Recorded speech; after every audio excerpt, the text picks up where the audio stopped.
time we'll have our roll call. Commissioner Vestabil Shepherd. Present. Commissioner Isaac Owens. Right. Commissioner J. Wesley Rainey. Here. Commission Vice Chair Royce Reed Sr. Free and present. Chairman Joshua Delso. Alive and present. All right, thank you, ma'am. Okay. All right. Let the record reflect, we do have a full body this morning. All right. Do we have a motion to approve of today's agenda? Chairman, if I could, like a motion to amend the agenda. All right, there was a motion to amend the agenda. Do we have a second? Second. All right. Okay. Second. Amend the agenda to have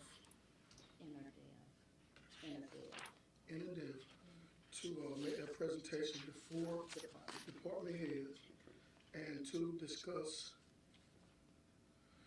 trash services going back on the atlas for the year of 2026. January 2026. And we can do that right before number 13, agenda item, action item number 13. Before number 13? Before 13.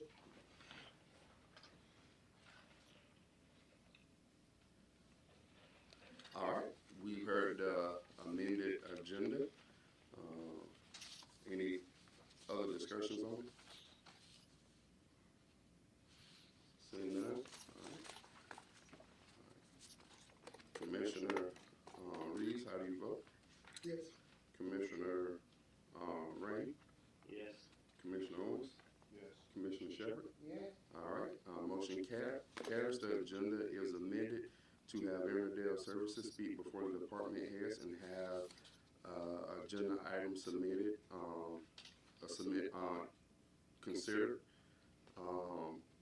before number 13, which would be trash service return to our alleyways. All right, motion carries. It is approved. All right, this time we have no speakers signed up. Oh, I'm sorry, that's right. I approve of regular minute meetings. Do I have a motion? So, All right. Second. Second. All right, it's been properly moved and second that we approve regular minute meetings for October 15, 2024 meeting. All in favor, let it be known by voice vote. Aye. Aye. Motion carries. Regular minutes approved. All right, I see there's no speaker appearances or item agenda speakers. All right, so at this time, we'll have Interdale Services come and address us. If you would, the podium's fine, and just let us know your name and your company, and then the purpose in which you're addressing the commission for the public. Yes.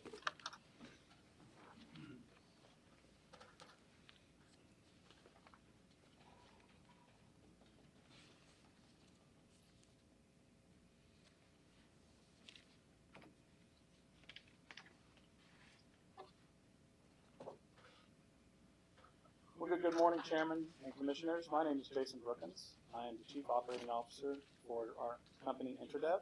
We are a technology services provider with a large segment of cities in Georgia, Illinois, and a few other states.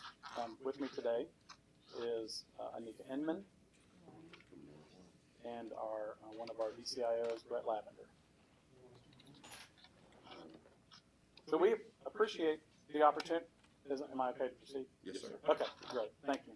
So we appreciate the opportunity to present to you all today.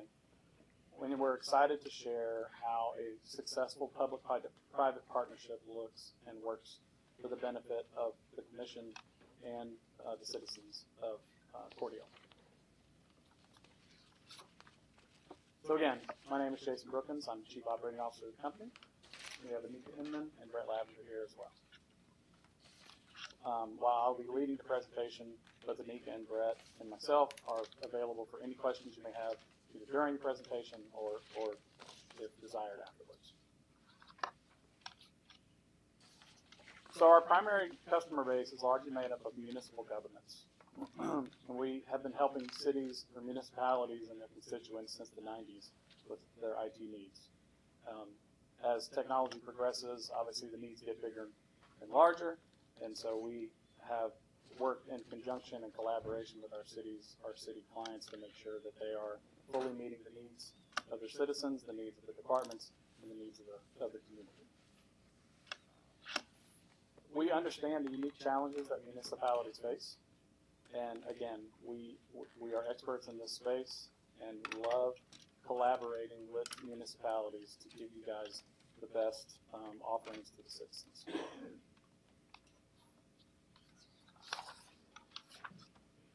Overall, our company has about 30 local governments that we help. Ranging, we are based in Metro Atlanta. Our home office is in Roswell, but we have clients all over Georgia. We have clients in Illinois and clients in Texas and South Carolina as well. So we are spread throughout the region, providing the expert technology services that, again, municipalities come to expect that they can do. So our approach to IT with the cities is that we come as part of your departments. We come to the table and be able to give you that IT strategic vision that a lot of municipalities look for to help you get going forward. And so we'll sit at the table with you. We'll have the discussions with you and your departments as you work with Ms. Redding, as you have budget meetings and understand what the priorities of the city commission is and how we can do things to succeed and achieve that vision. So we have multiple levels of offerings that we provide. At our most basic level is our end user support. So these are the ones that when your desktop PCs, your laptops in the field, your mobile data terminals, and your police vehicles, when they have problems, they reach out to us. We come and help. We would provide either remote help or work with an on-site person who would be here to provide that hands-on, kind of smart hands, if you would, approach to it. So, I'm sorry, I have to make sure I'm on the right to talk about it. So, we also provide complete cybersecurity coverage. And so making sure that the city's data is secure and that you are not open to bad actors that want to get the city's data and exploit it. And so we have a comprehensive team in the back that monitors these things 24/7, making sure that any mishaps are detected and the risks are mitigated as we go throughout the day.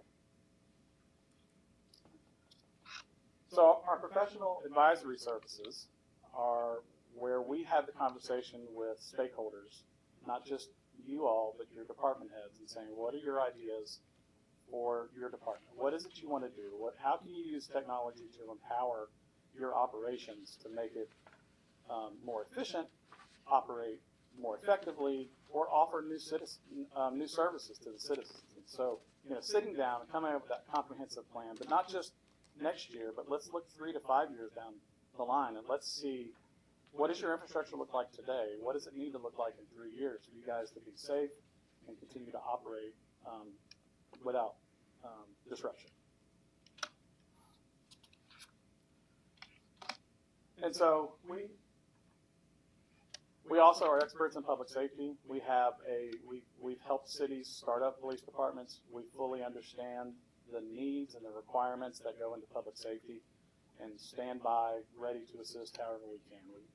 We understand NDTs, CAD systems, 911 systems. We have a plethora of knowledge on our team that understands what the needs are, how fast a response and why it's required to have a fast response time, and then how to fix the problems once they're.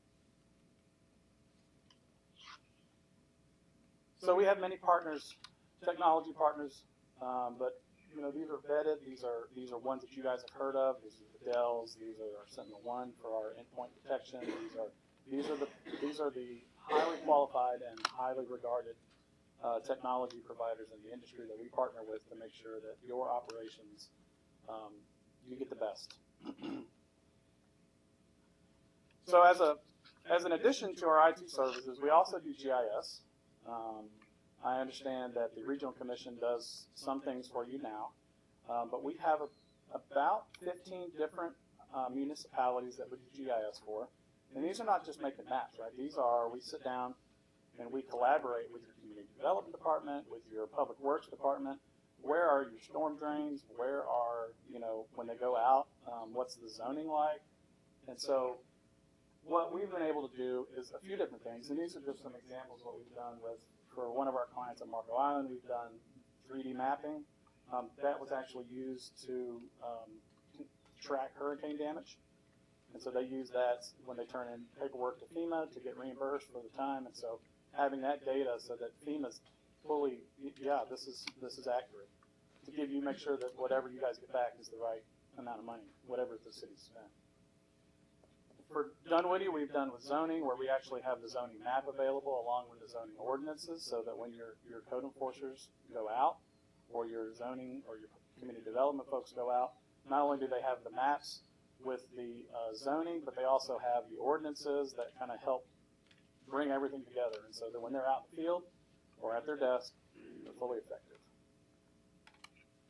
We've done tree canopy studies where we've helped cities understand how much coverage they have for trees, and then stormwater inspection tools. So we've also kind of helped track that, help locate the stormwater drains, and then how old they are. Just kind of give you the details of those assets so that the city can then make longer range planning properly about infrastructure upgrades that need to be done. So we have a few critical success factors that we need your help with. This is not us telling you, we'll tell you what you get, right? What I'm more interested in doing is working with you to making sure, having clear lines of communication, having agreements in place so that the expectations that you have align with what we understand, and our agreements then support those expectations. So if you 4 hours, 2 hours, 30 minutes, like, what are your expectations? And let's work together to make sure that we meet the expectations. And that is all I have for today. Do you have any questions for me or the team that we can? You said that you would have an on-site person. Yes, ma'am. How often, how many days, monthly or weekly or? So as we have been meeting with Ms. Redding, it would be, we would have a strategic kind of IT director here 3 days a week on site. We would still have Bobby here doing his work. And then we would have a team of 20 to 30 in the back supporting all of the efforts. And so you call a help desk, you'll actually call somebody. We will help you solve the problem over the phone. And if we can't, then we'll get in touch with Bobby or with Brett. He's the VCIO on site to help get your problems resolved and work through it. So to answer your question, 5 days a week with Bobby, but 3 days a week with the IT director. So people don't realize that cybersecurity is some big people. I've been to several classes and a lot of cities have been attacked. And we do need some protection here for here. I truly believe that we need some protection. Municipalities are the most at risk because they generally don't put as much resources into it because it's hard to kind of sell an ROI for cybersecurity. What I've always thought is that the best kind of, your best cybersecurity is when you don't hear anything, right? It's just doing its job with protecting the city and protecting your assets and making sure that you guys continue to operate like normal. What would we need to do as far as equipment upgrades for the stuff that we have now based on what we would need?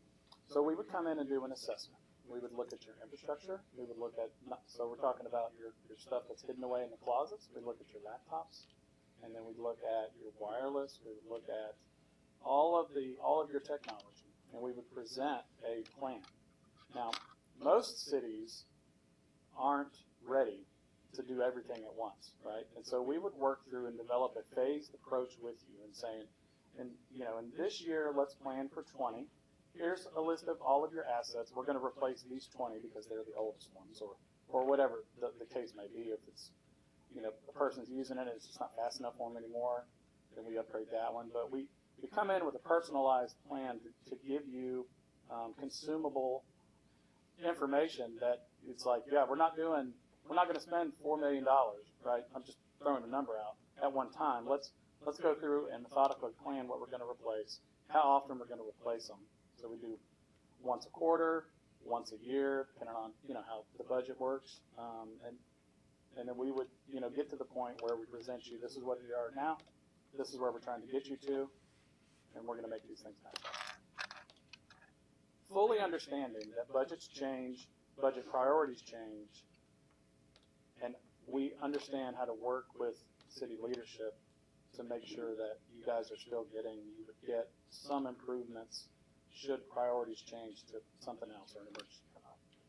One of the things that we've been running into lately has been like some of our off-site locations have been having issues with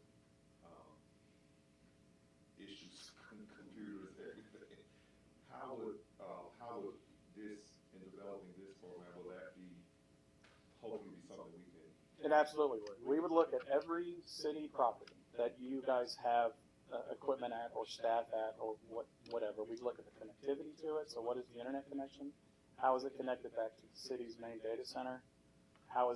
Is there a better way to do it, right? I know a lot of times you're limited into your internet service provider and what speeds they can provide. So maybe we need to look at doing wireless. If we got line of sight between two places and we can send data through it, that's a viable option as well. A lot of times faster than DSL, right? The copper lines that the AT&Ts and whoever the telephone providers are like to have. And so it's a comprehensive IT strategic plan that not only points out what you need, but then sets some vision and some goals from an IT standpoint that the city can then incorporate, should they desire, into an overall strategic plan. But we want to arm you with all of the details that you need to make the most correct decisions in a way that fits the city's vision.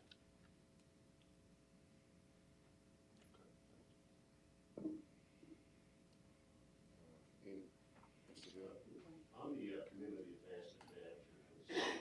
Yes, One of the things that we are concentrating on is workforce development. So how can we incorporate what you're doing in IT, cybersecurity, and things like that into a workable program here in the city that would take residents in, train them, and then they work either in partnership with you or, collectively, put a program together so that especially youth that are very geared toward technology are receiving the benefit as well as we are as a city. Now that our two officers can talk, but our kids aren't being developed. So how can we incorporate a workforce development program with you guys are doing? So in many communities, we work with the library system and we set up computer labs. And you may have these. I apologize for not knowing the answer to that. But we set up computer labs that will then be used to set up programs, development programs, that the kids can come in and have access to the technology to actually learn it. And then so we would help get that set up.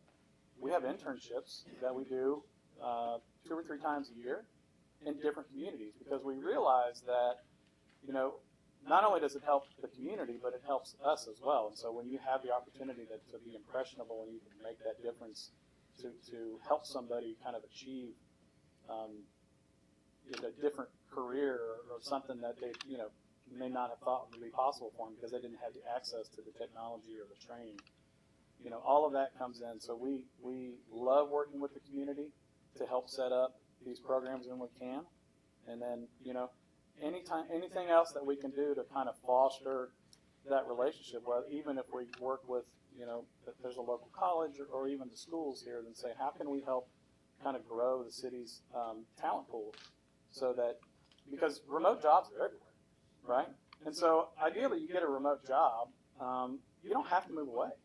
You just have to know how to do it. And so you want to keep that talent here in Cordele. And so if we can use it and grow it, what you have here, then it just makes the community better in the long term. That's the answer I'm looking for. Okay. Any further questions? My question is, how do you foresee your services improving the city of Cordele in our process. I know you talked about efficiency. So do you have a practical example of maybe a similar municipality, city that was where we are, where you all came in and made their process better and more efficient in terms of workflow, in terms of protection, in terms of what Commissioner Owens was saying there, checking on the connectivity with some of our off-site places. Do you have a practical example? We do. So I have a couple of different examples, and if you don't mind, I'll kind of interweave a couple of different municipalities. So one of them, one that we're working with right now, is the city of East Point. The city of East Point, they contracted with our company to come in. Their IT director and their second most person had left, like within a month of each other. The team that was in place was not equipped to lead the department. And what I mean by that is they were so new. Like the most tenured guy had been there for just a few years. And so we were able to come in, we sat down with all the departments and said, where are the shortcomings with IT? And how can we make it better? And we spend a lot of time with Chief Buchanan at East Point. Him and I are really good friends now. Right? So, because there are a lot of public safety, needs that have to be met. The network's got to be up all the time. They got to be able to communicate with their Axon body cameras back. They're building an integrated crime center that takes camera footage and kind of puts it all in and uses artificial intelligence to point to directions. So, just coming in and improving that. And so we were able to work with them. We came in, we increased. They had an internet circuit that had been installed for about 9 months that was never used. I don't know why, but that was one of their priorities. And so it's like, we're spending this money on this internet circuit. Let's get this thing up and working. Well, so we came in, we got the right equipment in place, and they went from a 1 gig internet connection to a 10 gig connection, which allows them to have more bandwidth to obviously get more video and just the data that they need in and out. So we've done that. We've improved the processes within the IT department. So when you report a trouble ticket, they were really frustrated with it. The previous IT director had put the system in, but the departments were not really made aware of it. But the IT team was holding the customers or the employees to a standard. It's like, you're only going to get help if you do this. And I was like, guys, we have some people, what if their computer doesn't work? How are they going to access that system? And so we come in and we set up workflows so that if they get a call or if they get an email or some people actually use the system directly and put tickets in. And so you improve the workflow and you improve the lines of communication between IT and the rest of the city departments. So they were able to get faster service because we were getting problems, we were sending folks out, and we were getting them taken care of immediately. Similarly, with the city of Hampton, we've come in, and they've always been an IT shop of one, which is not good because you have a single point of failure. And so what we ended up doing was we came in and we rebuilt some of their servers to give them some redundancy that they didn't have before. They would have an outage of one server. They're not a big city, but they were big enough. They got 70, 80 employees. And so we were able to come in and give them the redundancy and their services that they need so that whether they're using their ERP system, whether it's Tyler Munis or Encode or BSNA, any one of those softwares to make sure that they were highly available so that the employees could do their work despite having difficulties with hardware. And we're still continuing to work with Hampton to improve their environment, whether it be through hardware upgrades or software upgrades.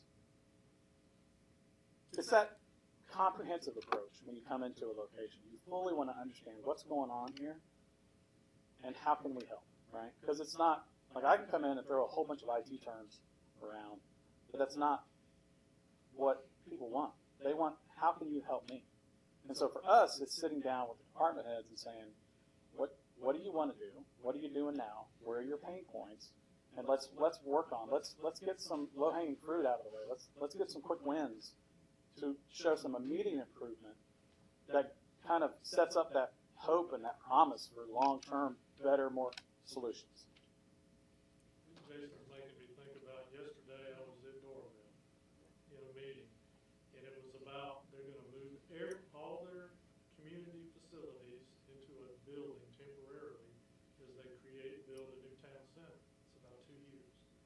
during the conversation, since I have previous experience, I've been a 911 director, an IT director, I even worked in a 911 center. I'm like, don't move that first.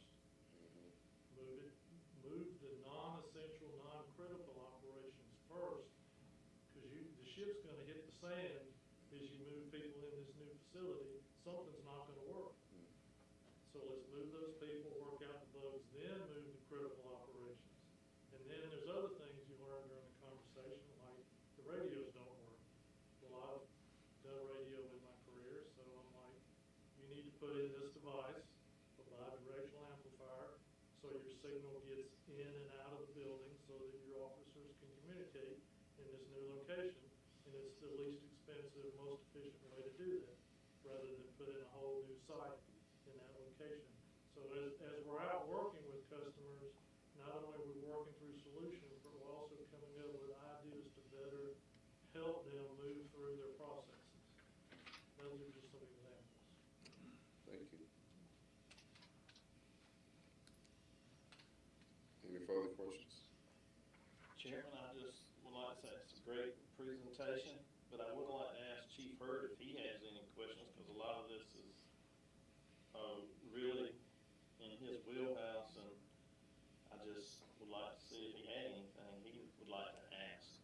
Well, we're having a lot of difficulties with IT related. I mean, when I first came here, we were, I guess, behind on technology needs. So that's something that we work hard to try to advance. But I mean, I'm limited in my IT experience. So that's one thing that we definitely see a need. Like our MBTs, they're outdated, and we were looking for alternate, sources. But I don't know if you guys provide or would be able to provide insight, Mhm. to take you on as far as, getting new MBTs and or even outfitting them. Panasonic tough books are expensive. There are other alternatives. There's a company called Getac, Getac, that also provides. They're a little bit less expensive, but they're just as durable as the tough books are, and likely more available. So that's just, you look at the whole process. And Chief, we met last year when we came by just to have a brief conversation, but yeah, I think what my ultimate goal is for us to do your IT so that the chief can do policing, right? Let your departments do their job and not have to worry about IT. A lot of times we end up talking with cities and municipalities that are just begging for IT help. And it's like, and it's not that your folks are not capable, it's just that they don't know what to do. They get so caught in the day-to-day, kind of the weeds of everything, that you can't look a week, 2 weeks, a month out, because you've got these small fires to put out. And so what we want to do is kind of help get all of these, wrangle these things up, put it in an order, and then methodically go through and address the issue as we can.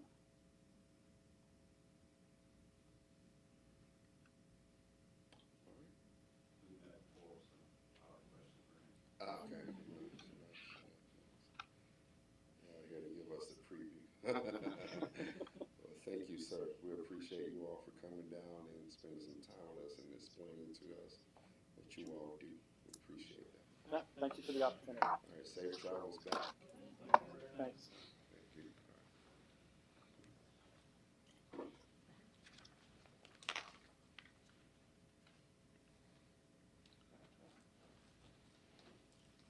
All right, Mr. Hill, good morning, sir. Good morning, everyone.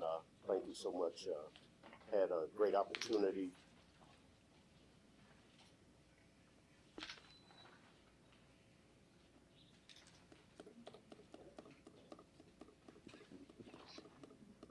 Just want to give them an opportunity to say their goodbyes. That was a great presentation, and I think, it could give us an opportunity to develop some cyber and internet type of programs here locally for our youth. So great, Mr. Ray. I attended the Georgia Land Bank Authority conference in Atlanta, and it was amazing the various programs that they have to fund or help land banks be funded and be operational in their community. So I have made great contacts with a number of people. Will continue to stay in touch with them. They have bond initiatives, they have SPLOS initiatives. There's a lot of things like that that we will be able to bring to bear here in Cordele and Chris just from attending that one session. The other thing is that they install new leadership. So the person that was the president, who had been in place for about 13 years, the young lady that was assisting him has moved into the presidency. And then they are developing committees. And so one of those committees is the Intergovernmental Committee. And I have asked to be on that committee so that the city of Cordele and Chris County will have a presence at every intergovernmental meeting that the land bank attends. So I think that's crucial for us to have a presence in these meetings, and people know us for being actively engaged in the land bank. The city manager and I, on October the 31st, met with the folks at the Orchard subdivision. They put together a new design. And city manager, please forgive me that I did not print that out. I can step out and provide it to them after I do the presentation, if that's something that you would prefer. We can print them and I can get with them because I know there are a couple that would have to leave, and so. Yes. But, I mean, we can print it off and make sure we get it to them. Okay. I attended the sip and stroll that Monica did down in downtown. So it was a great effort that businesses came out, people from the community came out. They had a chance to see what downtown looks like up close and personal. I drive through downtown, I'm sure we all do. I didn't know that the theater over there was as elaborate as it is. So it's things like that that we need to, be able to showcase. And then knowing that that's there, I asked the young lady that is overseeing it to send me some information so I can reach out to some people in Atlanta and some of the other areas that are really into the arts and bring them here. Let them work with the kids. Let the kids be able to do, field trips to Atlanta and things like that. So, great job, Mom. And then, the very last thing was I have a meeting with Chris Regional on those additional homes. I did have down on the report that it was November 1st, but it's actually November the 8th, so that would be a change to the report, that it is November the 8th to renovate 4 properties and discuss the other 13 pieces of property that they have.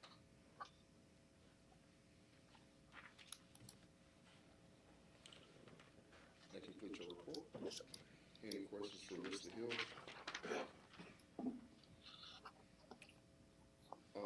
Mr. Hill, regarding the Orchard subdivision,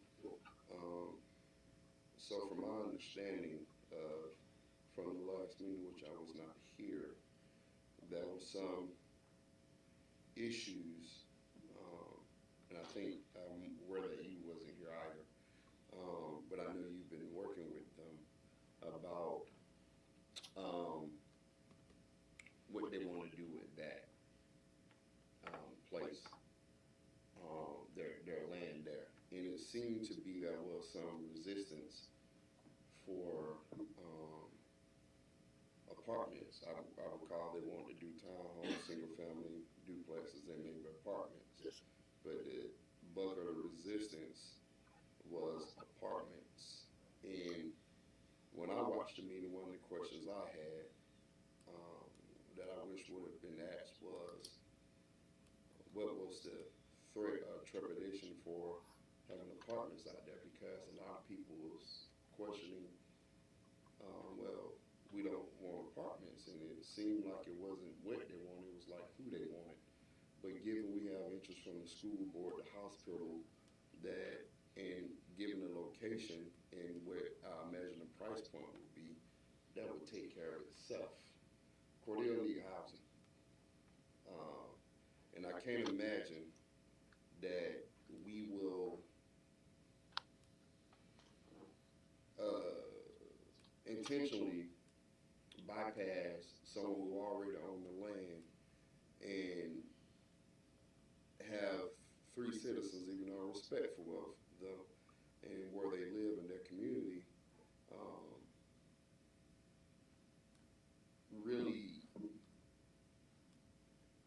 kill the potential for us to do something, because the way I see it, it's not about this developer.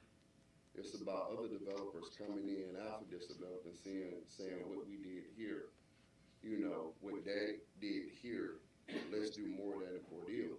Because as you know, developers are looking and searching all the time to find and invest, and tilting down the road, Perry up the road, Ronald Robbins, they're close, and so they're going to be looking for places nearby. We have so much interest, especially from the professional community, as I would say.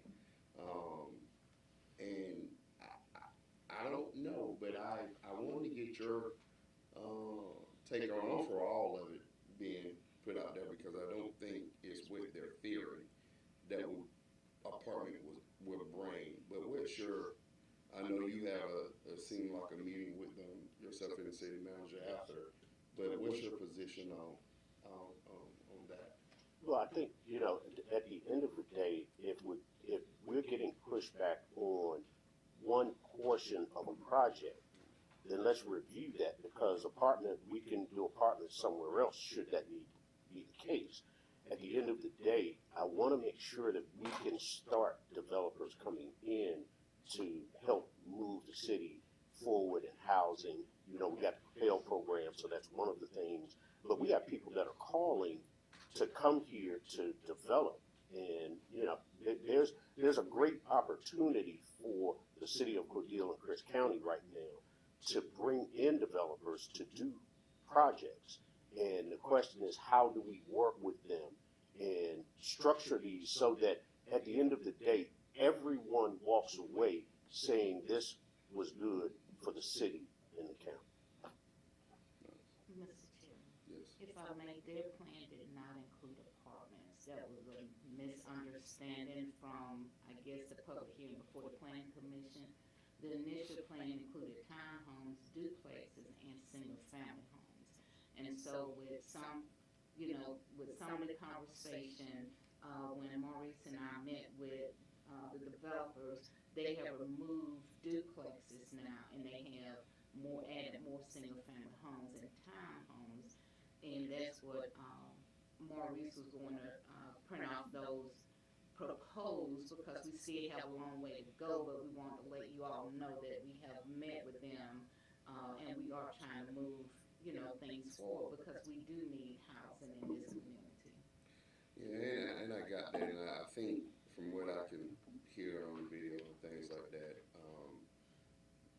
my main concern, this is a numbers game at the end of the day, in more ways than I think we conceive when we're talking about this.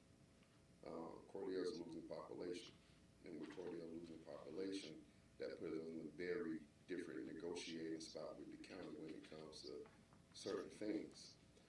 If we fall below a certain percentage, but also my thing is that was a fear of having, I guess, renters in that community versus. But what I'm looking at, we have a lot of homes on the east side where they sit for years.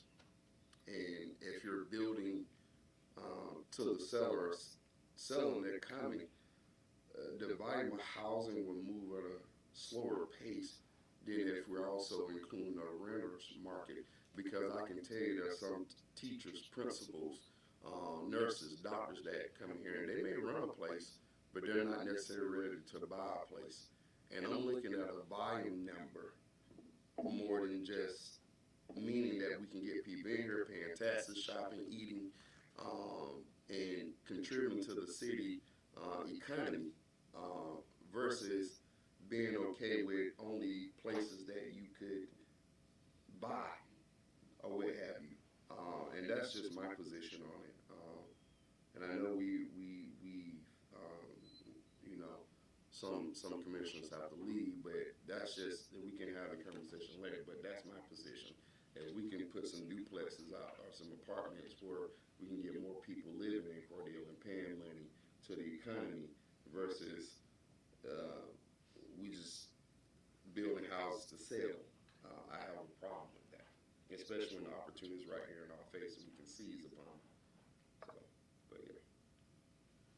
But thank you for your the city manager information and details. Any more questions for our community management? No. Thank you, Ms. Steele. All right. Finance Department, good morning. How you doing? Good morning, I'm doing well, how are you? Good, good. Okay, sales tax collection for the month of October was $396,890.54. It was down a little from, September, but less than $10,000. That's all I have. All right, any questions for our finance department? Thank you. Thank you. All right, that's fire.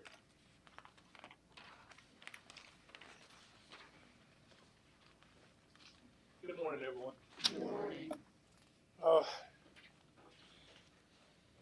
On the reporting period of September 25th through October 28th, we had a total of 104 calls. We had 7 smoke scares, 7 grass rubbish fires, 32 medical, 10 motor vehicle accidents, 4 vehicle fires, 2 structure fires, 27 false alarm, 1 gas spill, and 14 special details that we went to with the 104 total. Chief, on the department news, Chief Algood is attending the Fire Fusion Conference this week, so I'm filling in for him. We had opportunity to have a heavy record extrication class hosted by Cordele Fire Department and Chris County Fire Rescue. It went real well. I'd like to thank Sheriff Hancock for the use of the EOC classroom during that event. And also like to thank the ABC record for the use of their facility.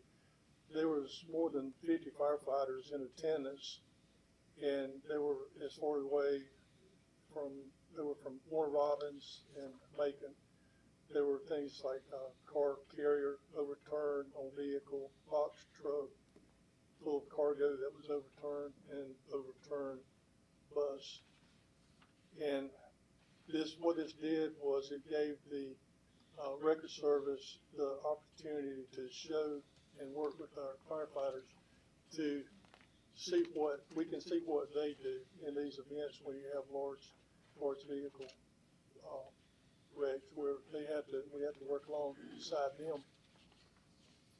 And while we're doing extrication, and what they do is they take these vehicles and they take them and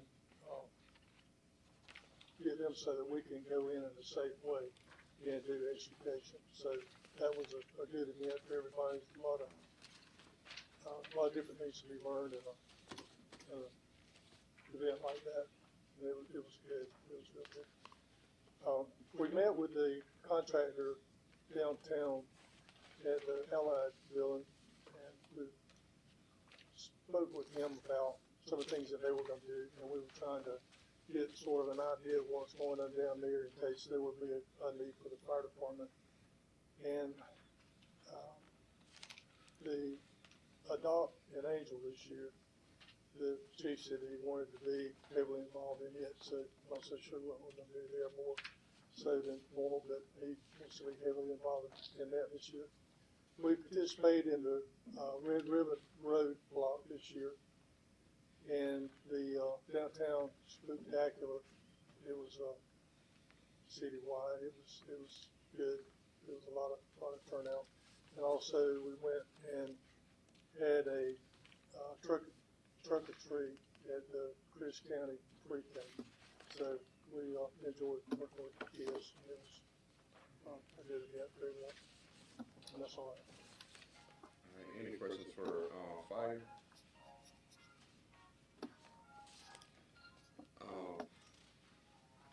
Seeing none. All right, thank you, sir. Thank you. Housing and Urban Development, Ms. Cordele, good morning to you. How you doing? Chairman, Vice Chair, People, Ms. Angela. In my report this morning, first item is the Board of Zoning Appeals. The Cordele Board of Zoning Appeals has scheduled the following public hearings on Thursday, December 5th, 2024 at 10 a.m. in the City Municipal Courtroom as follows. A double-faced sign, freestanding sign with a total of approximately 336 square feet at 2109 East 16th Avenue, Leston, Matish Kevin Patel is the owner. And the property owner, Shirley Smith Powers, is requesting to place a storage building at a currently vacant lot at 913 South Pecan Street. The property is zoned R7.5S, single family residential, medium density. The property owner, Perlis Realty Company, LLC, Lee Perlis, is requesting to install a small parking lot on the alley side of the lot at 304 East 15th Avenue. The next item in my report is the Cordele Historic Preservation Commission has scheduled a meeting for the third Wednesday in November 2024, and that's on 11/20/2024 at 6 p.m. at the Cordele City Hall. We have two people. Andrew Walker, his application is at 309 West 15th Avenue. And Sabrina Ingram Hayes, 608 East 15th Avenue. These two applications will be presented to the Cordele Historic Preservation Commission. And the Cordele Planning and Zoning Commission, there's one case there. There are no public hearings scheduled for the upcoming Thursday in November. And the Economic Development Revolving Loan Fund Committee, there is one application pending. 403 Bar and Grill LLC, and that's 3002 Frontage Road, and the owner is Greg Leach. That's all I have to present. Any questions for Ms. Cantrell? Yes. Not a question, but just a comment so that all are aware. The BZA board was scheduled for Thursday, December 5th, because they normally meet on the fourth Thursday of the month, and that's Thanksgiving. And so we asked them if they would consider meeting the first Thursday in December. Thank you. HR?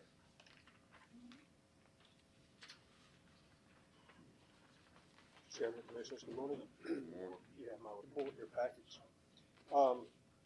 First thing, on October the 3rd, the First Responder PTSD program as required by House Bill 451, the program census was completed and submitted to Georgia Municipal Association in order to receive a quote proposal. According to their timeline, we were anticipating having one on by the 21st of November. I'm sorry, by the 21st of October. Did not receive that quote, contacted the carrier. They told they were behind schedule. However, anticipated costs is projected to be about $148 per first responder per year. We have, I believe, 51 first responders on that plan. Yesterday afternoon, I did receive the proposal along with all the adoption paperwork if we choose to go that route. So do not have the opportunity to look over it, but we're doing so this week. Hopefully have it on your agenda soon. October the 4th, we began compiling all the necessary paperwork to implement the compensation and classification study. There's several facets to that program, most important of which being making sure the employees' pay rates are changes and submitted to payroll. And we've since had a first run, and I'm not aware of any issues with that or problems. Just want to say it's well received by all employees, and we appreciate your consideration and implementation of that program. During the month of October, we also received a rate pass-through renewal offer from Anthem Blue Cross Blue Shield, which just means they will renew our 2025 group medical insurance without going through underwriting or having an increase in premiums. We took advantage of that offer. The binding paperwork has been sent to Anthem Blue Cross Blue Shield. And just to give you a little bit of history, our 2022-2023 plan year We renewed that year with no increase in premiums. Our current year, which is 23-24, we renewed at a 6% reduction in premiums. And for 24-25, we're now renewing again with no increase in premiums. So that's good news. On October the 21st, Debbie held interviews for a vacant operator, treatment plant operator trainee position.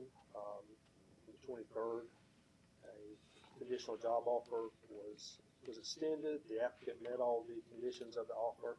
He has started to work on October the 29th. I asked Debbie, I think this morning, how he was doing. She said he's made it to work 2 weeks in a row, so he's doing better than most. So we're glad to have Devin on board with us.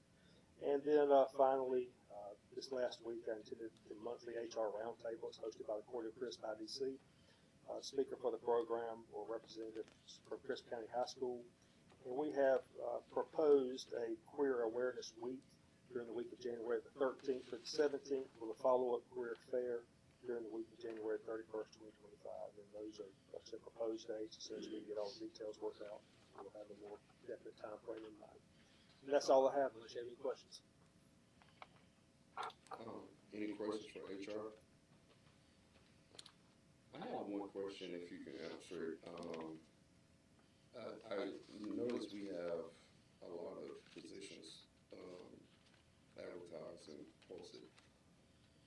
Could you take me through the hiring process? Like, okay, application comes in, and I know we started doing a couple of other services as far as advertising, but the application comes in to who, where does it go, how do we select folks, and all that.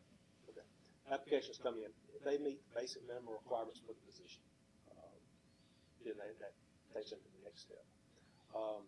After that, they're graded based on who determines whether they meet the requirement.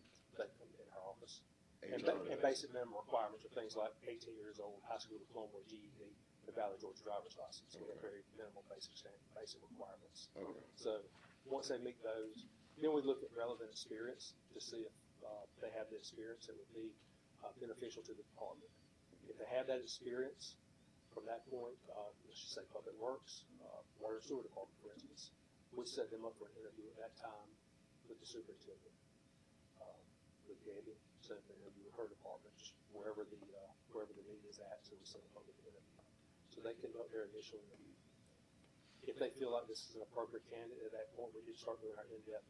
We start checking our in-depth background. We start checking prior employment. We run criminal background checks, driver's license checks. Because at that point, you start getting to what we call post-offer status, even though we've not. Well, in most cases, we have extended a conditional job offer that says if you meet these conditions of the job, if you come back, if you can pass a physical, if you can pass the drug screen, if it's a requirement of the job, if you can pass an in-depth background check, if you meet those conditions, then we'll offer you a formal job offer. As far as when it comes to experiences, from my understanding, you all determines whether they meet those experiences. Why doesn't someone in those departments make that determination? They could. Do they? Not necessarily. Okay. So why don't? We have a job description that has listed what this person does, what the position does. And we're not necessarily looking for verbatim that this person has done these type of things. We have one applicant right now we're looking at the fire department, has no firefighting experience, but he's a security guard, so he's used to working shift work. He also had an auto detailing business on the side. We wash the fire truck practically every day. He's got relevant skills, not necessarily exact, but relevant skills that would be They call transferable skills. Transferable I get that, skills. but my thing is, it seems to me that department would be better equipped after you guys do the basic checking to determine the experience relevant to their workers rather than HR, because you're a two-person team. Is that correct? That's correct. Okay. All right. Thank you. Yes, sir. And I will say this. We're not flooded with applications. It's not like we're sorting through 100 applications for equipment operator. Yeah, that's not my concern. Right. But what I'm saying is the vast majority of applications we receive, if they meet those minimum requirements, they're looked at by someone. Yeah. But again, that's not my concern. Thank you. Sir. All right. That's municipal court.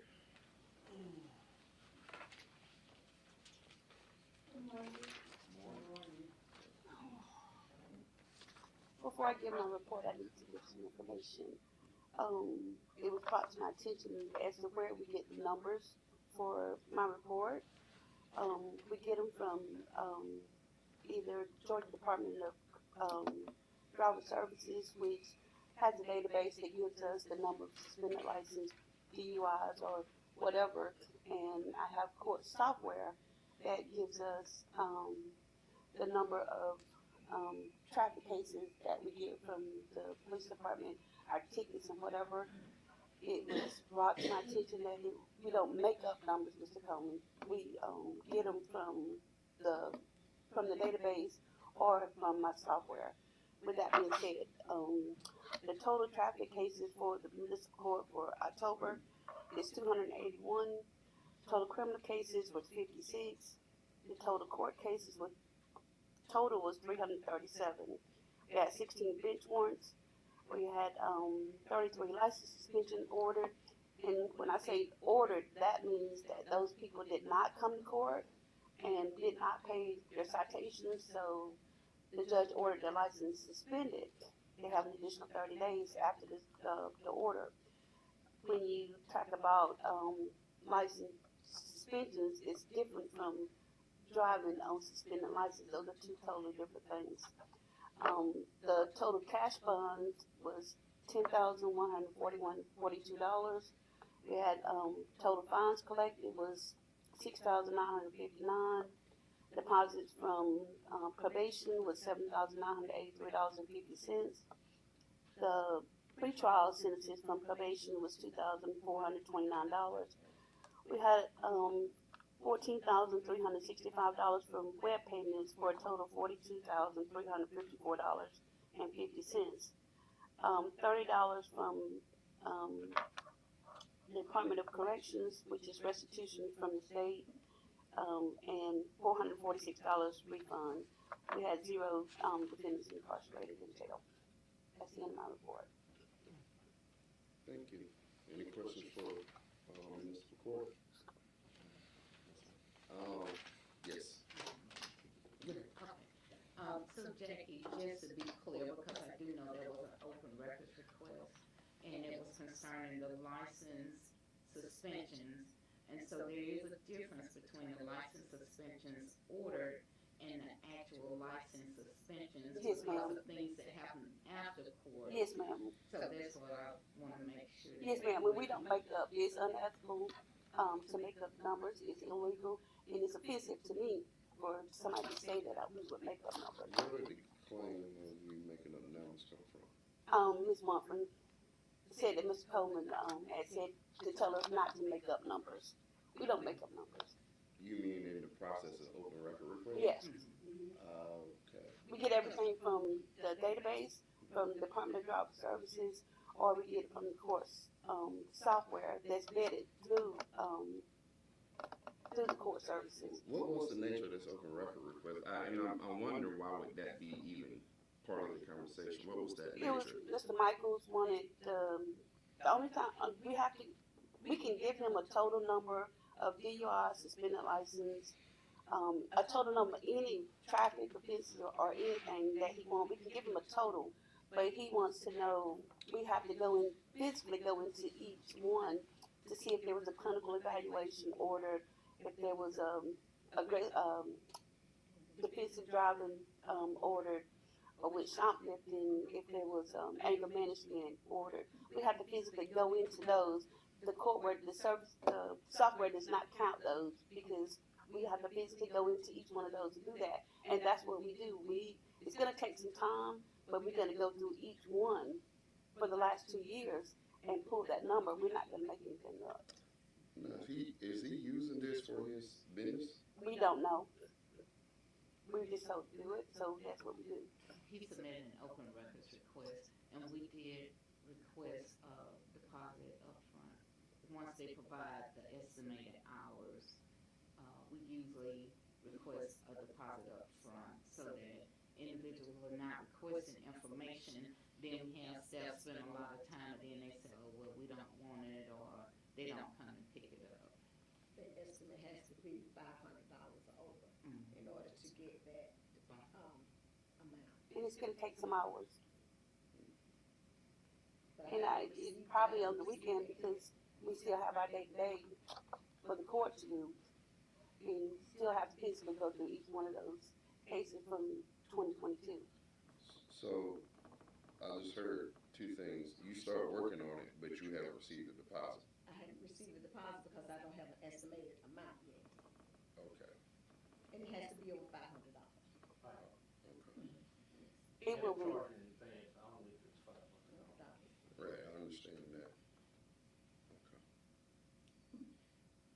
And you don't have to make up a list. I think that's what we're talking about. If you have a list, you give it to them, and you don't have to make up a document, construct a document.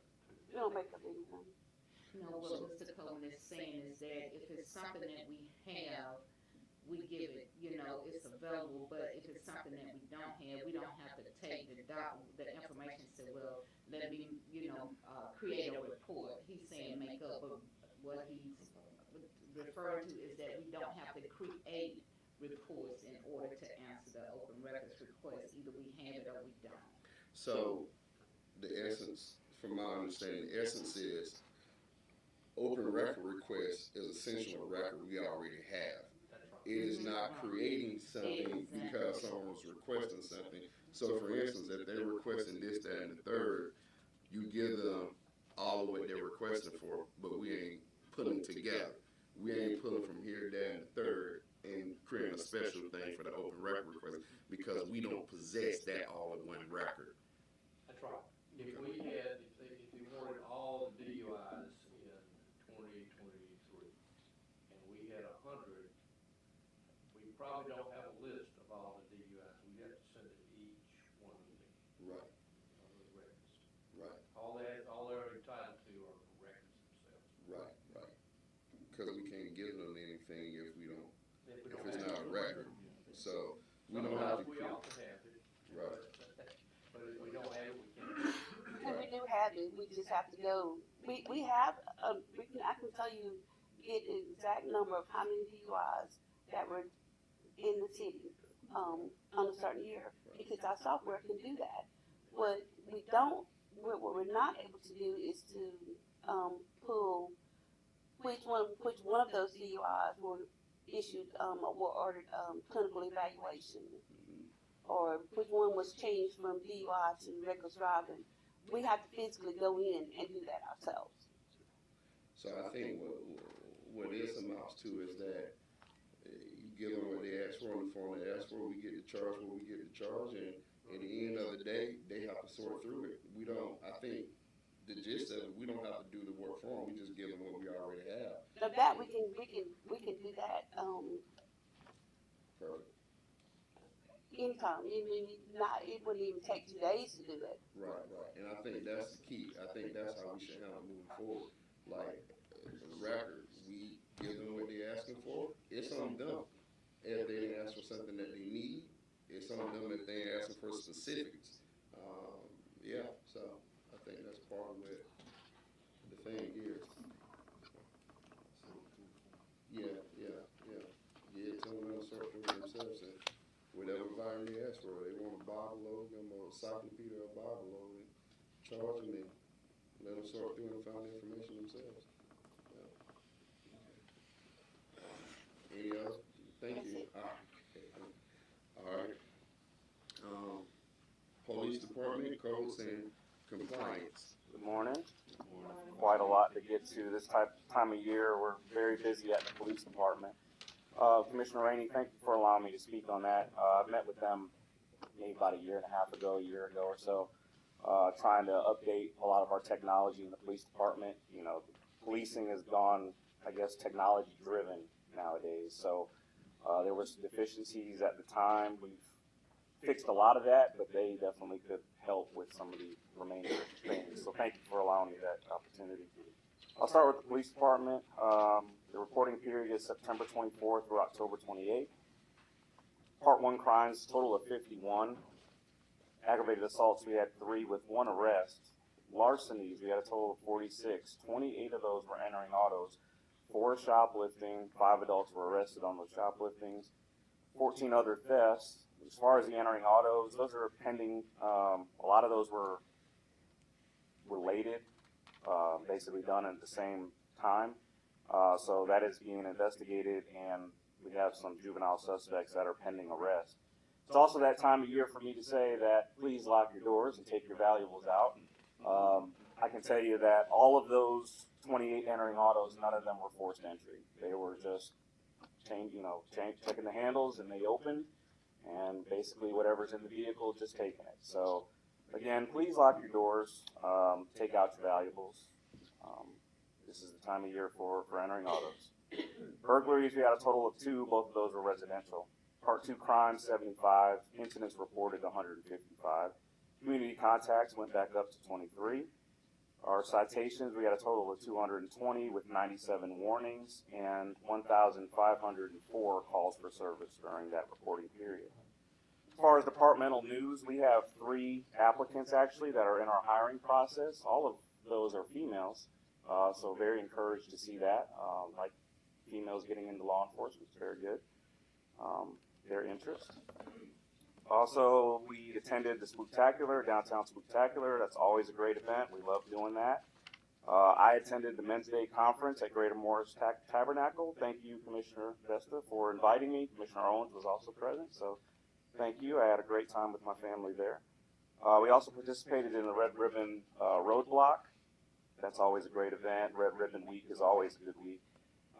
We participate in a lot of different events. We also participated in the primary school where I actually spoke along Sheriff Hancock did as well, where we spoke about a drug-free community to 3rd graders. We also had the opportunity to be guest judges in a Red Ribbon poster contest at the primary school, and that was the first time I was able to do that, so we had a lot of fun doing that. A lot of great posters, but we could only select 1 from each grade level, so that was pretty tough. It was a hard day. We also attended a trunk or treat, at Chris Pre-K. Again, we're very busy this time of year. We were invited to participate in the First Responder Day at Tractor Supply. That actually went well. I was not able to attend that, but our staff did and did a great job. Yesterday, we attended the Community Cafe at Sunset Homes, where we gave a presentation. That actually went very well. Had some people, some officers talking on traffic stop safety and how to basically interact with the police during traffic stops. That went very well. There was a lot of interactions, a lot of questions. So very encouraged to do more of those type of events. So, if there's any questions with the police department?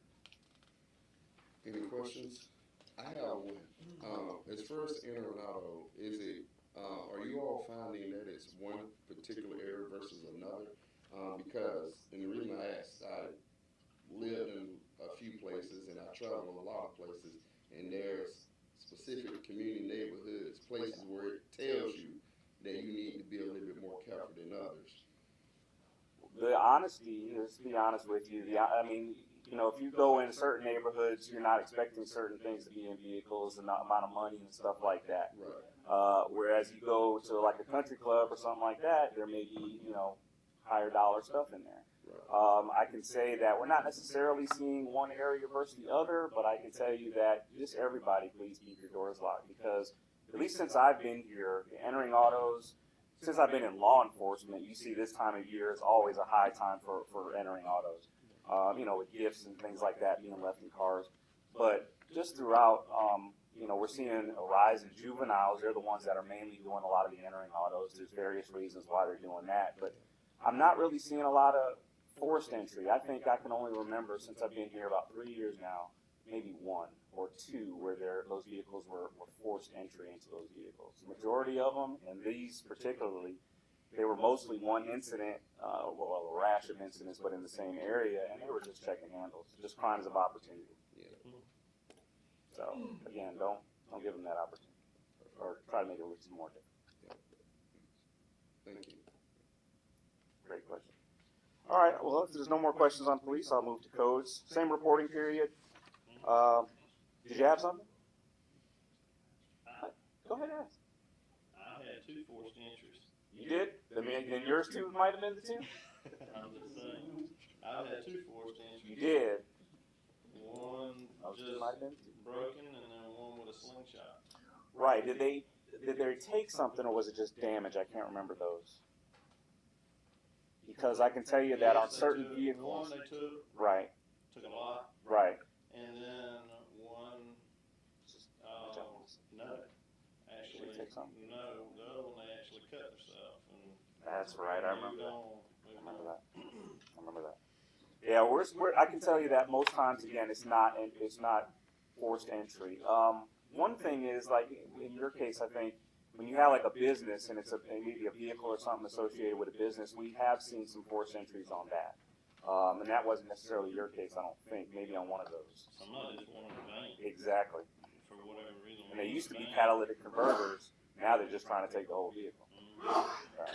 They're not getting as much for the converters anymore. But yeah, just please be mindful, guys. Codes, again, same reporting period. Abandoned vehicles, they were a total of 4. Inspections, 18. And other, basically, we had 8. You know, we're going to start seeing a decrease in the weeds and things like that if we can ever get a cold snap here again. But then we still are working property issues where, you know, you have junk and you have illegal dumping, things like that. As far as departmental news when it comes to codes, successfully completed inspections for the Murphy's gas station. You saw they had their grand opening. We also participated. Our software is still up and running, still doing good. They still have training classes because they're trying to integrate a lot of our policies and procedures into the software so that they have the capability to view that in the field. So it's going to be an ongoing thing. I also want to remind everybody, if they see code-related issues, code compliance, they're very busy. I know there's been a knock and people are saying they're not seeing improvement, but then on the other side I'm seeing where people are saying they're seeing improvement. It's an ongoing process, it really is, and it's a daunting task, but they're doing a great job. But if you see code-related issues and we're not addressing them at the time, please report it. There's a couple ways you can do that. You can email codes@cityofcordele.com. And again, we have flyers out there, but the number to call directly is 229-276-2952. That's codes. Everything else on the other side is basically the same. The projects are still ongoing. There's really nothing new added on that part from what I can remember. If there's no questions on codes, I'll move to animal control. Yes. Do we still have a code enforcement officer for every ward in the city? We're down 1. We have a supervisor now, so we kind of moved from he still fills in as is in that ward, but he's technically the supervisor. So right now we do, but we're still missing 1 position. So we would like to have 1 in every ward and a supervisor. But right now the supervisor is kind of doing a dual role. Can you make available the supervisor's number so we can, can we directly? That's the number. Okay. It's either through the codes email or that number that I provide. We'll get you directly to codes. And just for clarification, right now we do have 4 positions. We have not approved, you all have not approved for a 5th position. So we do have those 4 positions. So the supervisor is supposed to be working that dual role so that we do have coverage in every ward. Was it budgeted in for the 5th one? No.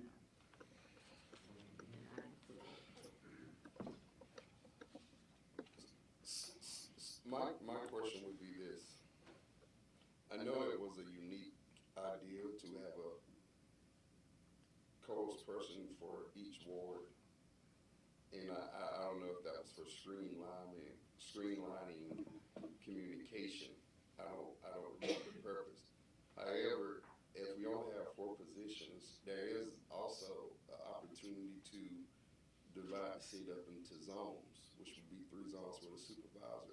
If we don't have those positions, because, I mean, honestly, you may have a situation where codes is needed in one area versus the other. So I can see a potential situation in which you have a codes person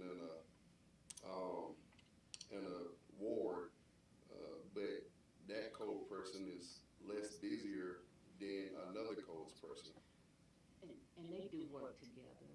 Right. They do work together because if there's one out, then if I call in something to, either send something to the chief or to, the contact person for codes, then if that person is out, then they do collaborate and work together. Yeah, but I get that, but my only thing is I think we're stuck to an idea that may not be sufficient or working right now. And the obvious thing is to make it work with what we got, which if we're saying we don't have a fifth position budgeted for, but we have four, and one's a supervisor, either we reduce the supervisor to just a ward one, or we say we can look at the city and divide it into zones and say, this is the new plan. We have three, and then the supervisor going to be over the three people. Well, the supervisor is supposed to be a working supervisor. I don't foresee where there's, and you let me know if I'm wrong, where there's just so much work in the office that the person is in the office 8 hours a day. They are supposed to be a working supervisor as well, so that we do have all wards covered. I can tell you how they work actually. Wards are the zones. I hear zones, wards. They're basically broken down along the ward lines. So that's the zones they use. However, some people or some of our code officers may have experience dealing with commercial businesses versus residential. So a lot of times when the city manager says they work together, you know, I may have somebody who's in a particular ward look at a certain issue that may be in a different ward just because they have more experience dealing with that. And that's exactly what I mean by we stuck to this ideal. Right. Like that's not even working for what we need to work with. If they're doing crosswork anyway, why we're just saying, okay, you're assigned to Ward 1, just to say it doesn't always fall that way. Yeah, that's what I'm saying. Even if they're assigned to it, it doesn't always fall like they're just in the Ward 1. It doesn't usually happen like that. Because again, there's some wards that don't need as much attention as others, you know. Right, okay. And it's just kind of a point person, you know, for that ward, because before they all would receive the same call, then they all just, you know, it was just going in a circle. Which is why for a zone probably work better because. Well, that's why we have the wards. I mean, zone ward is the same thing. It's not. Respectfully so, it is not because the reason we're saying we have one as a supervisor, we only have three. And so that means one ward doesn't have somebody. No, they're supposed to have a person because it's a working supervisor who is supposed to work that ward. So the supervisor is assigned to what ward? He should be, Ward 1 is the Notre, Ward 2 is new, Ward 3 should be the supervisor because Ward 4 is Lynn Mercer. So he's a supervisor and he has his own ward that he's responsible for, or she. It should be a working supervisor that also is in a ward. So should one of those be able to go to each ward? That's what you're saying, right? They're the contact person, but said, as the chief mentioned, if there's something going on commercial related in that ward, the code officer assigned to that ward, if they don't have the relevant experience, then another code enforcement officer with that experience will handle that case. Okay. But however you all want to change it up, we'll do that. I was just trying to clarify how they operate. I think what I heard was that we have four wards, but we have a fifth position. No, we do not have a We do fifth not. position But that's because you all what I'm have not. Right, so if we went to 3 zones or 3 wards and a supervisor, that's basically what we have now. I would say we have 4 where one operates as a supervisor because the supervisor to me should not be in the office 8 hours a day. I just don't see where we have that much paperwork for that. Okay. So they would help out in terms of having a board. Now, when we get to the point where we need to add additional code enforcement officers, then we can do that where you all can then say we have 4 and a supervisor. But it's just been situations where the code enforcement supervisor also has a area that they maintain or ward because it's a working supervisor. The position. So we're actually not down one. We're not down one. Okay.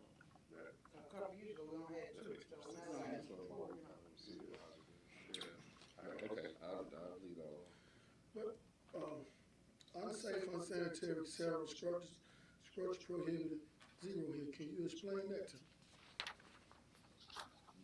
Say that again? Unsafe, unsanitary, etc. Structures prohibited. Right. And It doesn't mean that they're not working cases on that. What it means is there were no new cases open during that reporting period. So there are cases that they're working regarding those, violations. However, during the reporting period, there were no new cases open. This is the reporting showing new cases open. Okay, so moving forward, if we can we get the number of active cases? Sure. If we can get a report that there's no new cases, I would like to see a number of active cases. So when I'm asked about this structure or that structure, I can let people know that something is being done and it's taking time, but What specifically are you looking for? Do you want a number or do you want an address? The address would be, oh my God, what the address would do for me. It's gonna take time to get that. I hope you understand that. But we get. Thank you. And our new software does have different ways that we can print these things. So I'll look into that. I believe we can get that for you. Thank you, son. I'm sorry that delayed time. This is animal control, I think. Yep. Thank you. Don't have much on that. Okay. Same reporting period. Maybe. You never know. You don't. I got numbers though. Dog and cat intakes total was 116, very active last month.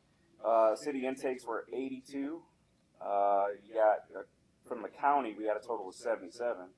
And from other agencies or entities, a total of 17. Number of adoptions were 33, which is good. But you see the numbers, they just don't add up there when you have 116 intakes. But 36 were cats, 19 dogs as far as currently in the shelter. Citations issued, total of 7. Warnings were 20.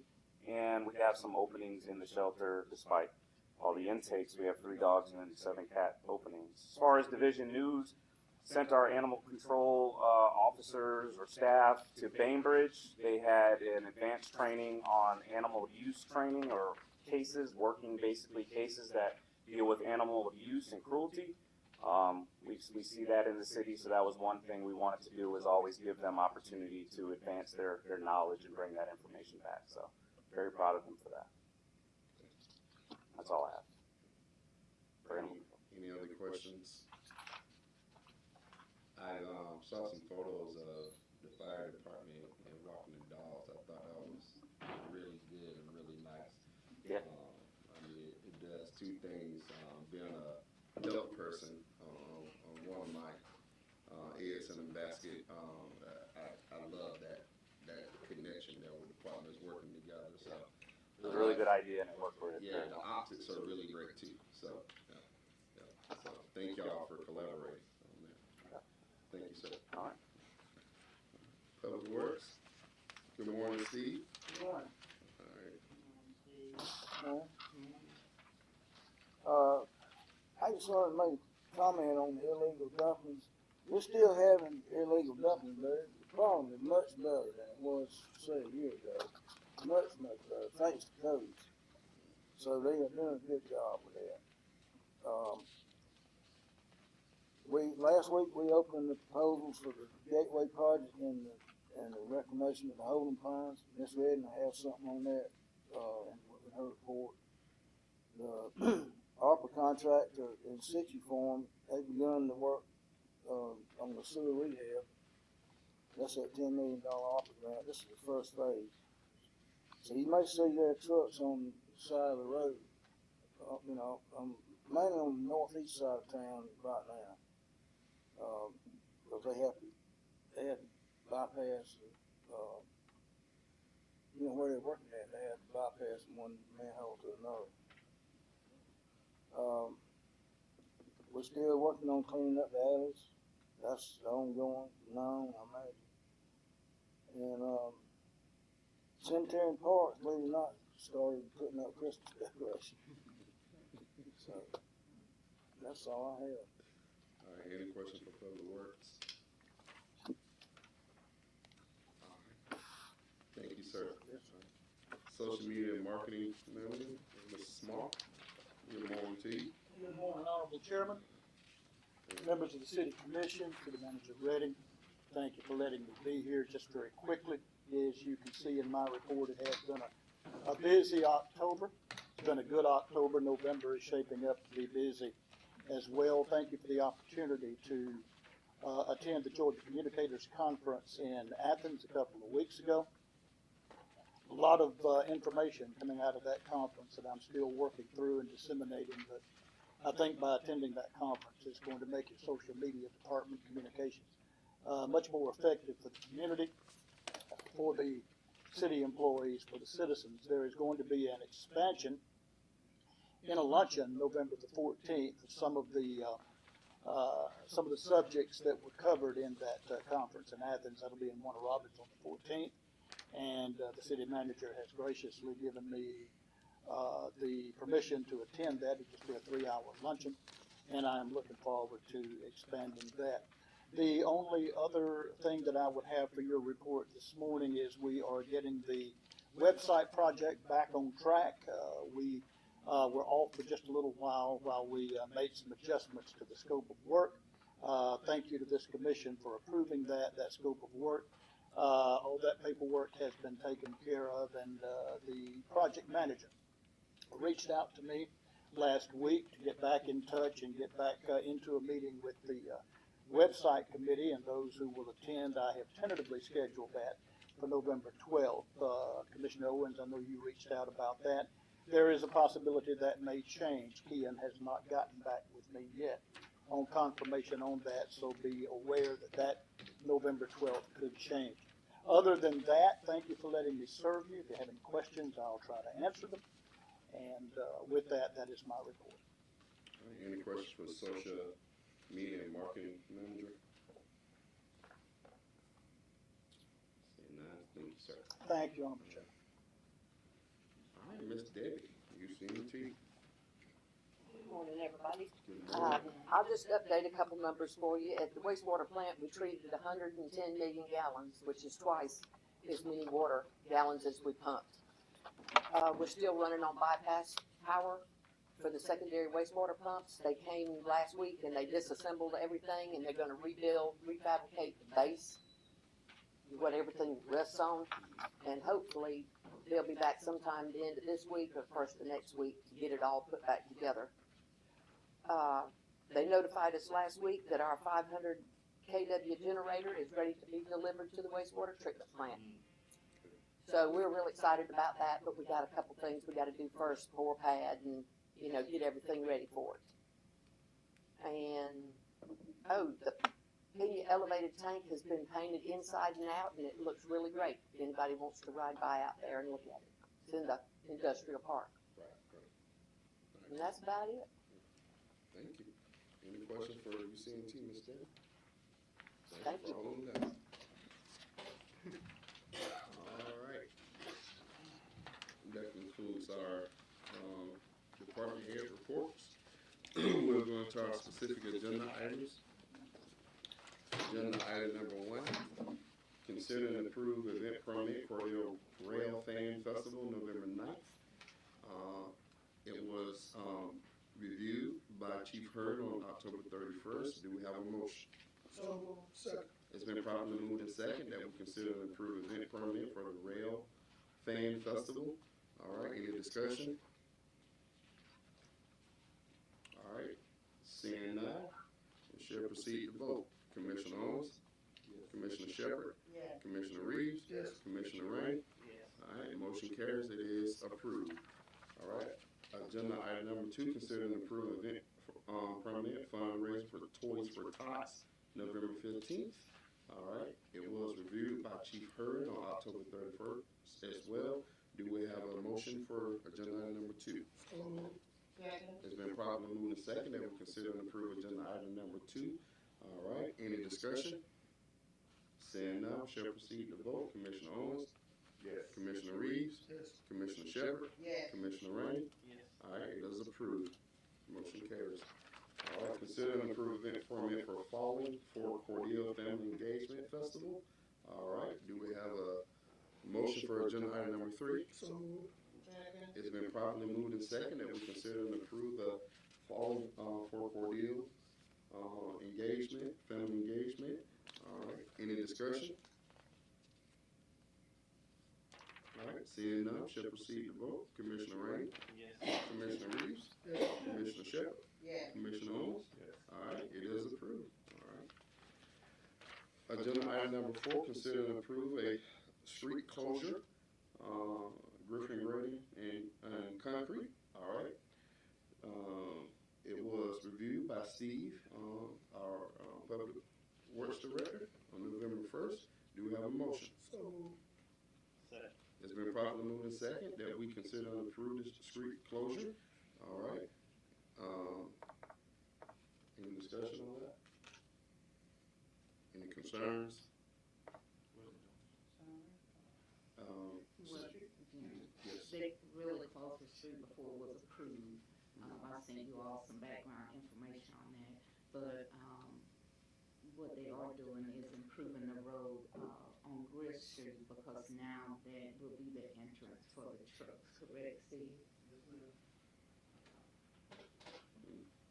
And it is, requested until completion of the project, because we don't know how long it's going to take for the road, so we don't wanna give until the end of November, then we have to place it back on the agenda again for approval to continue to close the street, so we're requesting that it is until completion of the road project. Okay. All right. Any more discussion? How much of that road is gonna be, paved?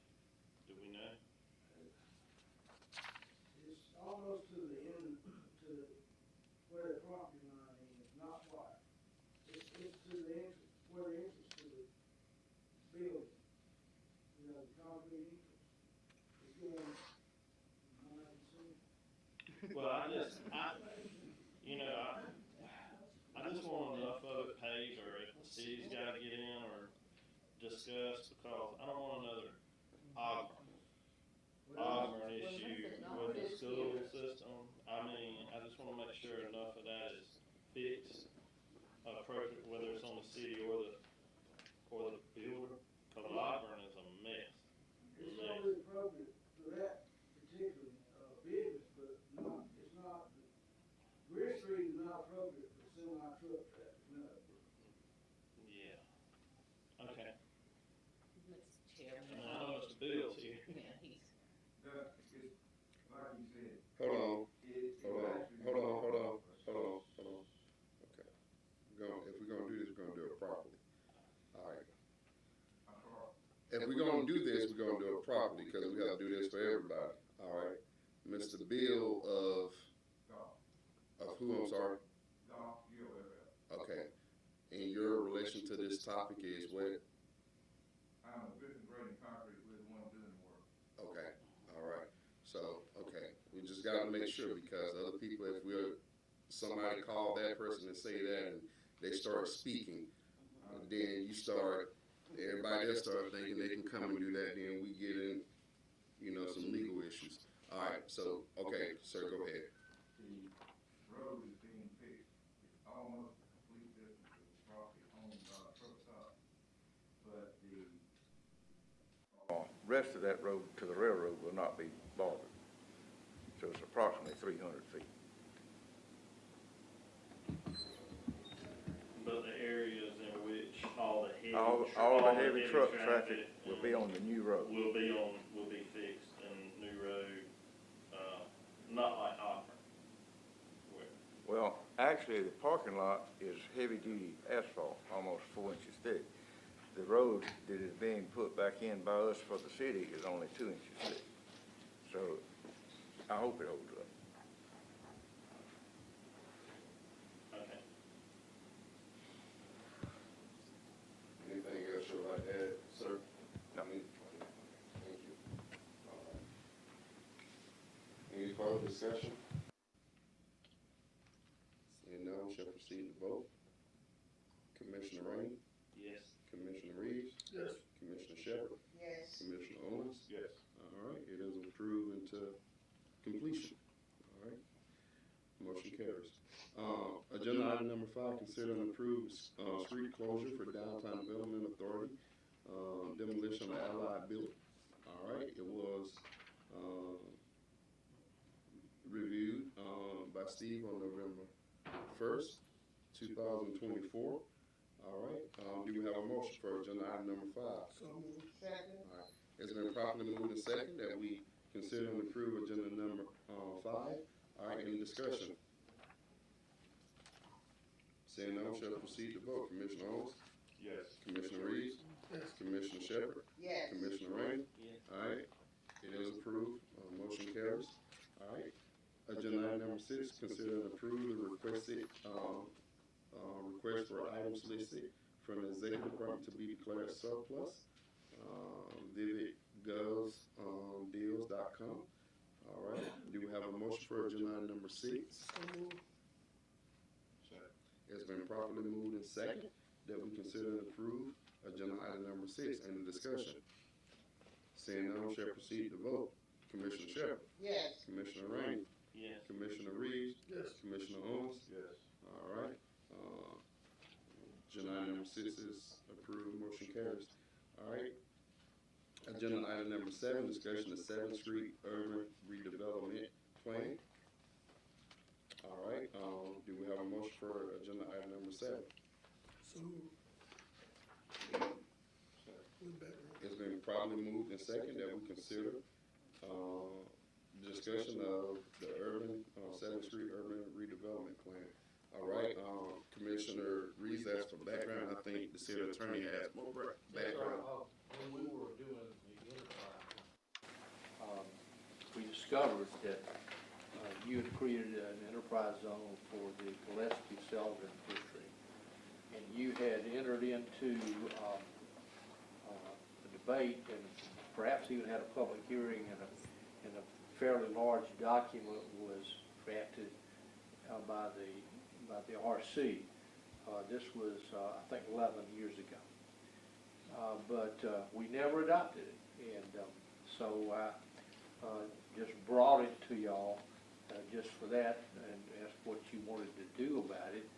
And so we ended up, if y'all recall, last meeting having the RC director and Tracy Hadaway come and talk about what happened. They want to freshen it up, as you might expect in 11 years. They want $2,500. And so the question is, before you today, is it worth $2,500, or do you want to do it? It's not mandatory. It doesn't seem to give you any leg up on anything except the only time I've seen it mentioned somewhere else is this, what we've already done is the enterprise zone. It does seem to me give you kind of a guideline for what you want to do with downtown, and then it designates all the potential funding sources that you might have. So that's the background as I understand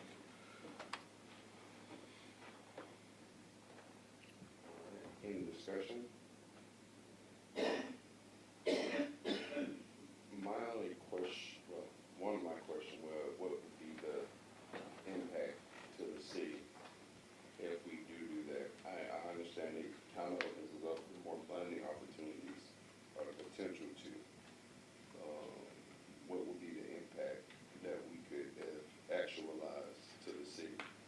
I guess that would depend on what's placed in the plan, but it is that. It's just a plan. It's not a regulatory document. It kind of outlines what your goals and aspirations are for this district and provides you kind of a work plan on how to get there. It's a guideline, if you will, a roadmap, and that's it. And what? I haven't seen any other, Mr. Chairman, any kind of requirement or know of none, and the RC was unable to tell me, I don't think there is, that it gives you any particular advantage on applying for anything other than you just have a roadmap of what you want to do, redevelop this district. What particular areas is, I know it's 7th Street, but doesn't it go beyond 7th Street? Does it reaches? It it goes, yes, sir, it goes, down that corridor. And that's another thing that you can do. I mean, you, at this point, you can add whatever you want to in the district as long as it's contiguous. Right. Yeah. So that's a matter for your deliberation and adoption. Any further discussion? So what was the cost? $2,500.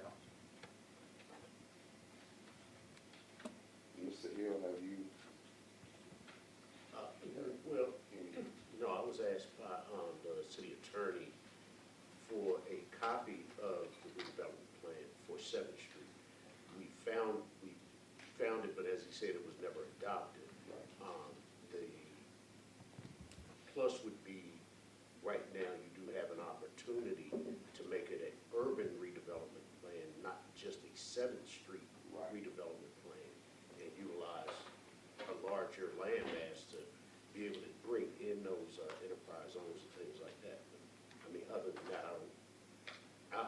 I wasn't involved, obviously, in writing that plan, but, you know, it would blend, it would work with what we're doing with the comprehensive plan, and be separate to, like, business specific or, you know, area specific. So, and, you know, the opportunities for grant funding and things like that currently exist, but would also, you know, even be expanded by the enterprise zone. The advantages that businesses would get are different than what's currently existing. Any other discussion on it? From my understanding, I think it's something that we should do, especially if we're planning on developing. I think downtown needs to be connected. When we look at community clubhouse, when we look at that area where DJs and that area, I think there's a lot of potential to connect that area across where Gaddy's Power Shop is, and I think that whole area could really be dedicated to a plan with downtown, a plan of commerce, so to speak, where we become a place where it can be a real nice attraction to businesses, and we have government buildings there in that area. We have dentists, law firms. We have a lot of things that we can come up with a really nice solid plan for that area that would attract. Gillespie should be up and going at some point, and it's not a far reach from there either. And so I think it will give us the opportunity to really focus on expanding the commerce area downtown and what that could look like. If we get really creative and stick to a solid plan, I don't think $2,500 is a lot to see what we can imagine for the future of Cordele. But that's my position. Make a motion to spend $2,500, Chairman. There's a motion to adopt the plan and spend the $2,500. Do we have a second? Second. All right, there's a motion and a second. All right, and we shall proceed. If no other discussion, we'll proceed to vote. Commissioner Reeves? Yes. Commissioner Rainey? Yes. Commissioner Owens? Yes. Commissioner Shepherd? Yes. All right, motion carries. We agree to spend $2,500, let the redevelopment commission help us out with the redevelopment plan update, third redevelopment plan update. All right. Good. All right. Agenda item number 8, consider and approve the agreement with 120 Water. All right. Do we have a motion? So moved. All right. Second. Second. It's been properly moved and second that we consider and approve the agreement with 120 Water. All right. Just a update background for the public about this agreement. This agenda item is to request approval to enter into an annual contract with 120 Water to provide assistance with ongoing lead service line and replacement projects. And when we say lead service line, they'll be replacing, what,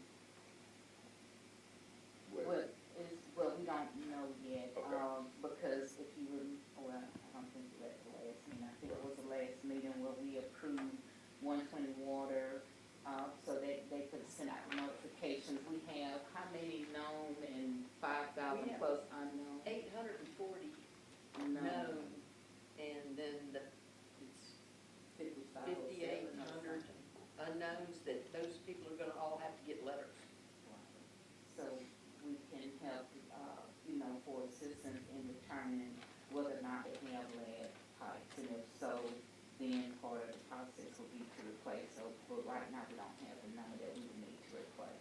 Okay, and so the thing, this is residential, like, It's all the lines in the city, correct? All, on both sides, city side and in the the property. residential, and this is assistance to help people. Okay, Well, yeah, help identify the line. okay, all right, nice, okay. Thank you. All right, any other questions, deliberation? All right, seeing none, we shall proceed to vote. Commissioner Owens? Yes. Commissioner Rainey? Yes. Commissioner Shepherd? Yes. Commissioner Reeves? Yes. All right, agreement is approved, motion carries. All right, agenda item number 9, consider and approve the proposal for Eastman and Eastman PC to provide accounting service for the city of Cordele. So moved. Second. It's been properly moved and second that we consider and approve the proposal for accounting services. All right, background is here. Any discussion?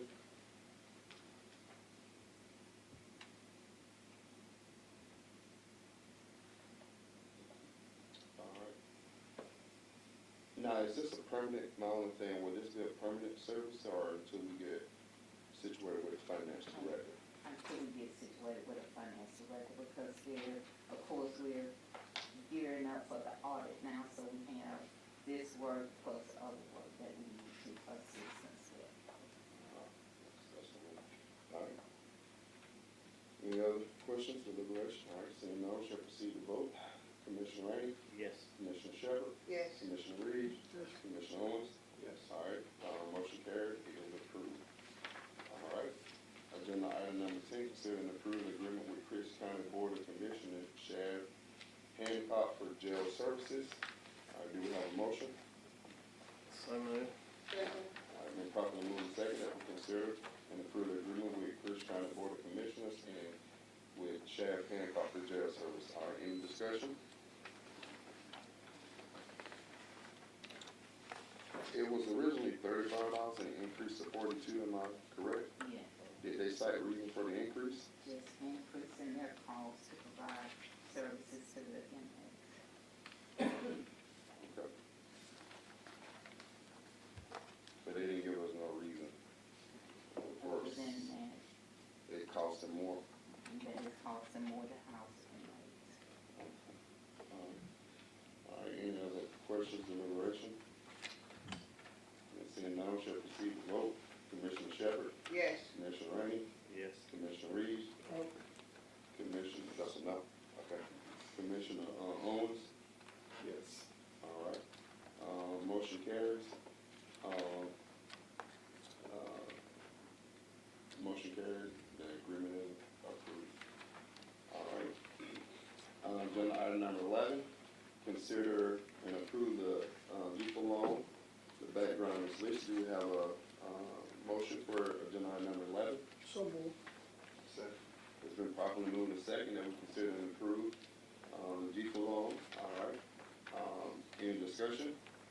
Mr. Chairman, I would just like to make sure that you all's agenda was updated, the background and history, so that it reads and replacing lead service lines and not installing, because that's what we're doing.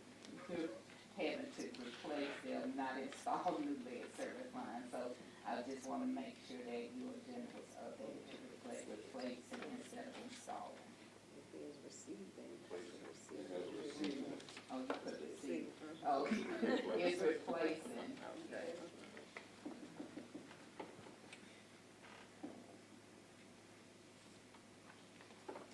Any other discussion? Seeing none, we shall proceed to vote. Commissioner Owens? Yes. Commissioner Reeves? Yes. Commissioner Shepherd? Yes. Commissioner Rainey? Yes. And motion carries. The default loan is approved. All right, agenda item number 12, first reading of ordinance, chapter 12 of the city codes, city of Cordele by repealing section 1215. All right, 12-15. Do we have a motion? So moved. Second? Second. All right. It's been properly moved and second that we consider the first reading of ordinance amending chapter 12 of the city of Cordele by repealing section 12/15. All right, any discussion? If my memory serves me correctly, 12/15 was it the marijuana ounce? Yes, sir. Yes, sir. Okay. That's it. Establishing a fine only for less than an ounce of marijuana. So repealing is what we would go back to. Go back to, it's a misdemeanor like any other misdemeanor. Okay. Okay.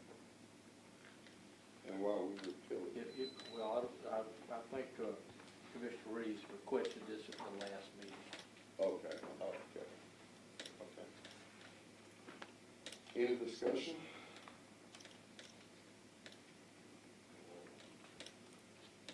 I know we have the situation in which if it goes there in a supply and it won't be able to be, you know. We've got several in court now that were charged with marijuana and fined $100, and they still haven't paid, but there's nothing that basically that we can do is keep telling them that they owe $100 and they're still not paying. Right, right. But that's another piece where, as far as a record, right? It doesn't go on the record, they're not being paid for it. Okay, with that $100. With $100. It's not on their record. Now, we take it back to the misdemeanors, it's on the record. When the judge does it, especially with the ones that the juveniles, the younger ones that going to college or military, he let them do a free trial where it's still not on the record. The fine is still $1,000, and it's just not on the record. But that's up to the judge's discretion. Yes, And the fine was $1,000 that's what it was. in every case. No, well, the first offense, yes. The first offense is $1,000. So they get misdemeanor and $1,000 fine. And that's including the juveniles. They have to pay $1,000 as well. It's on, they do probation. Well, we don't have juveniles in our court. I'm saying 17, 18, the ones that are still in school, or they might be shipped out of school by then, but some of them are still in school, 17, 18. So if a juvenile gets charged with, They go to juvenile court, and however they handle theirs in juvenile court. but if we keep this ordinance in place and we, help me out, make it a fine, do they still go to juvenile court? The They juveniles? still go to juvenile court, yes, sir. Okay. Anybody that's arrested for anything under 17 is going to, and that court, can do whatever they like. Right, we know, right, they're independent of us. Yes, sir.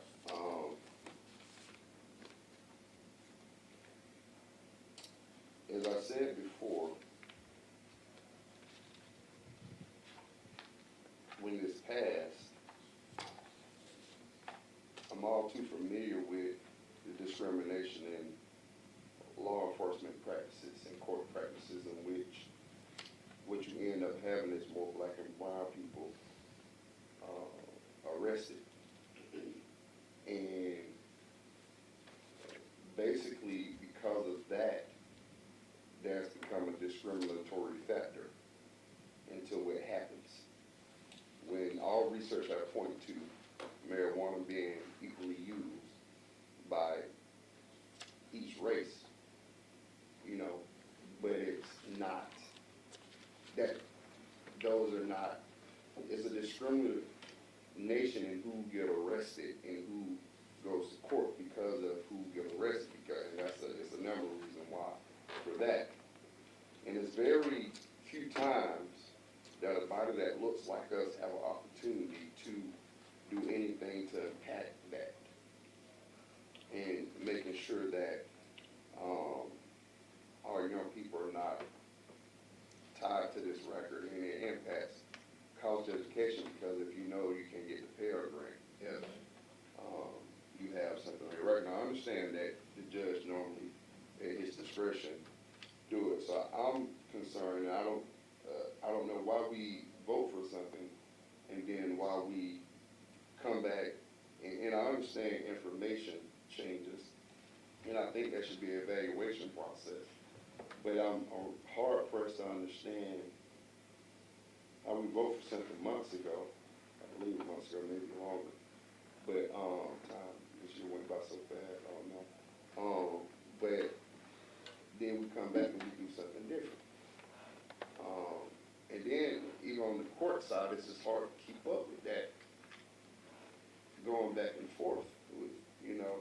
That's why we got to have very deliberate conversation. What I'm concerned about, it passed.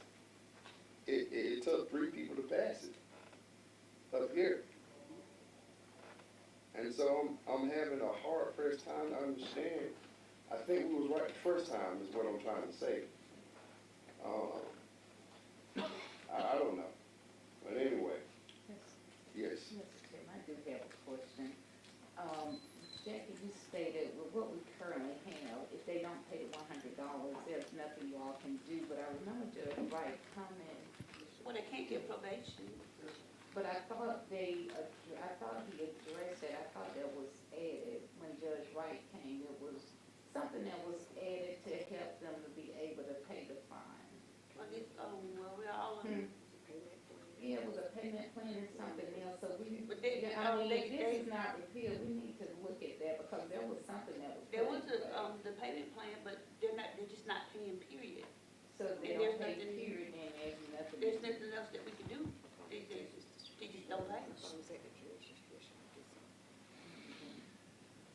We tell us to remind them that, you owe $100 for the charge, but you can't get a warrant. And like I said, there's no probation for it. But there was something that was put into place, I don't know how to. That we would allow them to make a payment plan, but then if they don't come back, I don't think we can do is just tell them that they owe, and if they don't pay, then we can't make them pay. We can't go out the way, can't go out the way, can't go the way. We have to change the ordinance. Y'all talked about this quite a bit. And, we didn't really come to a good solution, but, that could be changed. The idea was you didn't want anybody to go to jail. But there was something in there about something that The Judge payment do plan. at his discretion, if I remember. So we need to look at what was passed and amend it.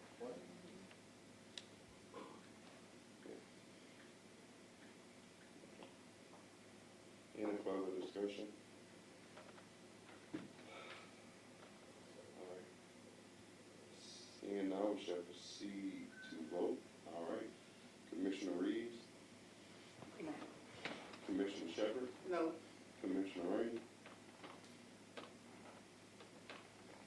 Yes.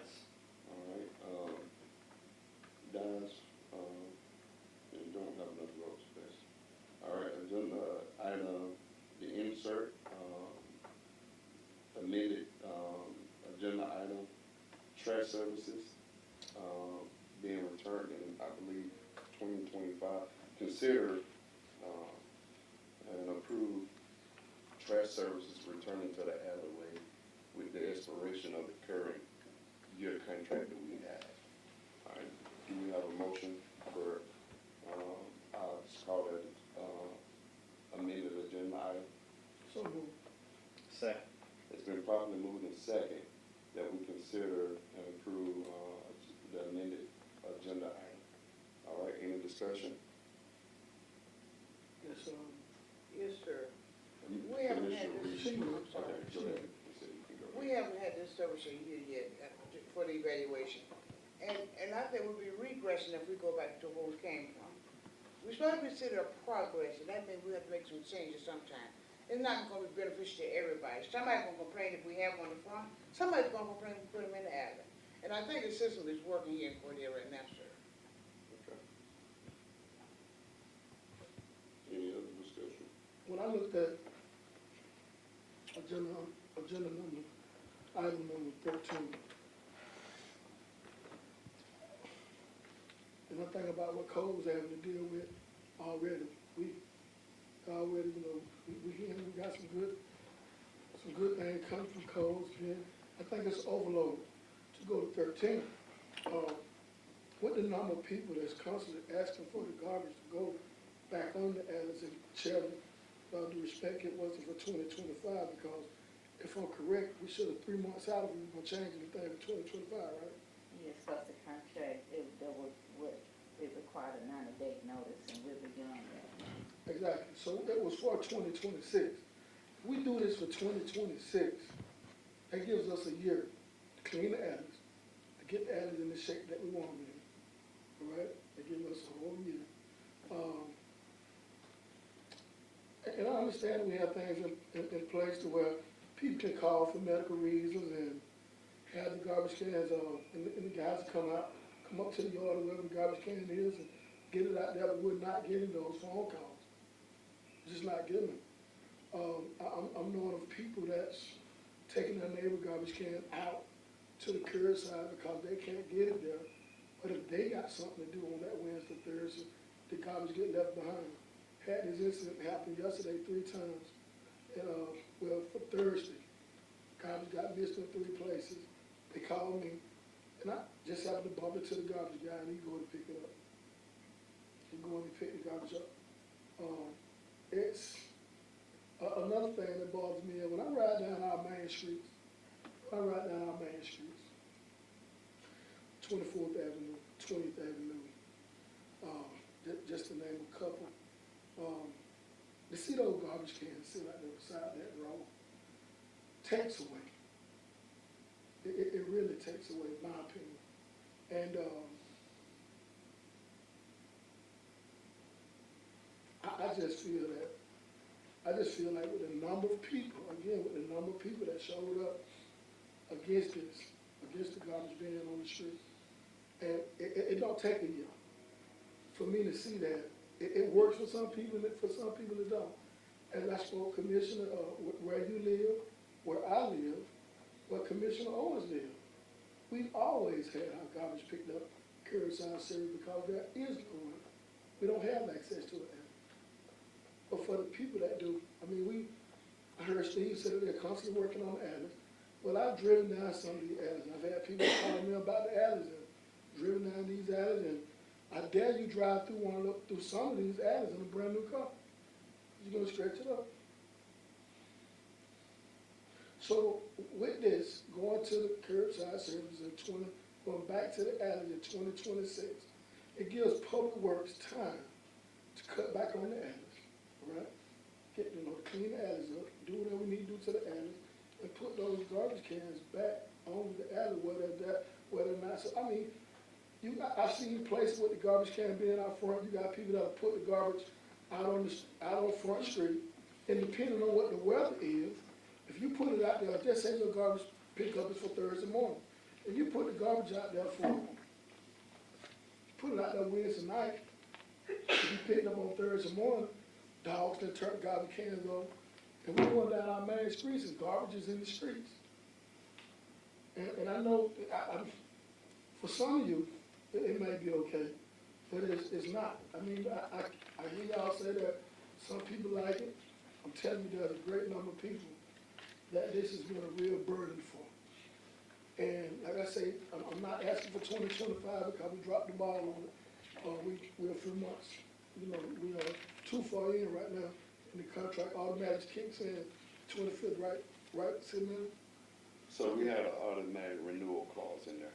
We did. Unless, like the previous contractor, unless we provide a 90-day notice. Right, so because we didn't do this September, October, then we have to be stuck with them another year. And that's why I wanted to go before 13, because when you're talking about people being fined, you're talking about people being fined for the garbage can being left out front. I have an issue with that. I really have an issue with not just the money part of it, but just tying codes up with the number of garbage cans that I see beside the street. I would love to see this garbage. Like I said, 2026, if we can fight through it, we can fight through 2025. Like I said, we're not asking for January 2025. We've accepted that. But 2026, if we can go back to it. Mr. Chairman, Yes. Mr. Vice Chair stated that, Public Works can have a year to start cleaning up the alley. We're gonna also need to get with the power company, because we got hanging lines in some of these alleys. You know, it's a lot of things gonna need to be done for the alleys, you know. It's not just gonna be the tree sheriff with the what Public Works or whoever gonna clean it up. We got, you know, other instances, power lines, cable lines, phone lines hanging down in a lot of places, so, you know, we're gonna go to several agencies, sir. Honorable Commissioner, Yes, sir. Ward 3, Ward 1. Yes, sir. For 50 years, they've been picking the garbage up in there, Yes, sir. and they have, And for 50 years, they've been knocking over people's fences, and knocking over people's property, and knocking down people's poles, and trash been piled up yay high, and still, it's still a problem. For 50 years, it's still been the same problem, sir. I just don't feel like moving garbage cans to the front. I mean, we got these codes officers in place. I said we use.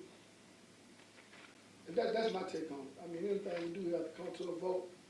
I'm just wanting garbage to go back to the alleys January 2026. That's what I'm asking for. That's what I've had more people ask me for it than I've had people to come to me and say, hey, it's good. It's, you know, I get phone calls or something, and at times it can be annoying. You know, right by here, look at all this garbage out here in the middle of the street. The weather they turned the garbage can over and then garbage up and down the streets right now. You know, garbage shouldn't be on the ground, period, whether it's the alley or the street. But I can most certainly deal with it if it was on the alley, instead of being right here in front of my house. You know. And God forbid somebody gets out there and try to pick that garbage up. Let's talk about safety issues. God forbid somebody's out there trying to pick some garbage up from a turnover garbage can and get hit by a car for trying to pick up some garbage. When we talk about safety, you mentioned safety a minute ago, right? Well, let's talk about lives. Let's talk about people in the middle of the street trying to pick up garbage to put in the garbage can that's been turned over. Per our conversation earlier, sir, I explained to you that no one really called me. I haven't had 3 phone calls about the trash being on the front or back in the alley. You know, I haven't had any complaints. So that's my issue, you know, if I'm not receiving complaints, then, you know, what do I need to correct the issue right now? Like you said, you've got complaints, but I haven't received any. I didn't question some people in my district, in my ward, you know what I'm saying? What's your take on this? They say it's okay, you know? Well, from what I understand, Commissioner, from some of the conversations I've had, the people who voted for this, the people that's okay with this garbage being on Front Street, they won't be called. From what I understand, They won't what? Will not be called. They pretty much know where you stand on it. So They don't know where I stand if you don't call and talk to me, sir. You can assume what I think. Well, You know what I'm saying? that was a vote. What I'm saying is, sir, had anyone called me from that ward and talked to me, I would have answered you directly now. But until you get, you know, I need to have some, like when the people that wanted life, they called me. And I went out and I met with these people. And can nobody in the ward one change, they call me, I don't show up. And I go out and I call the city manager, look, this, I got a problem with this street.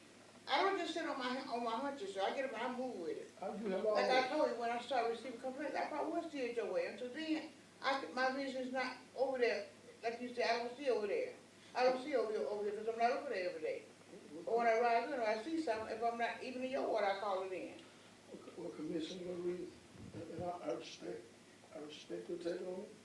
But this is a board where we vote.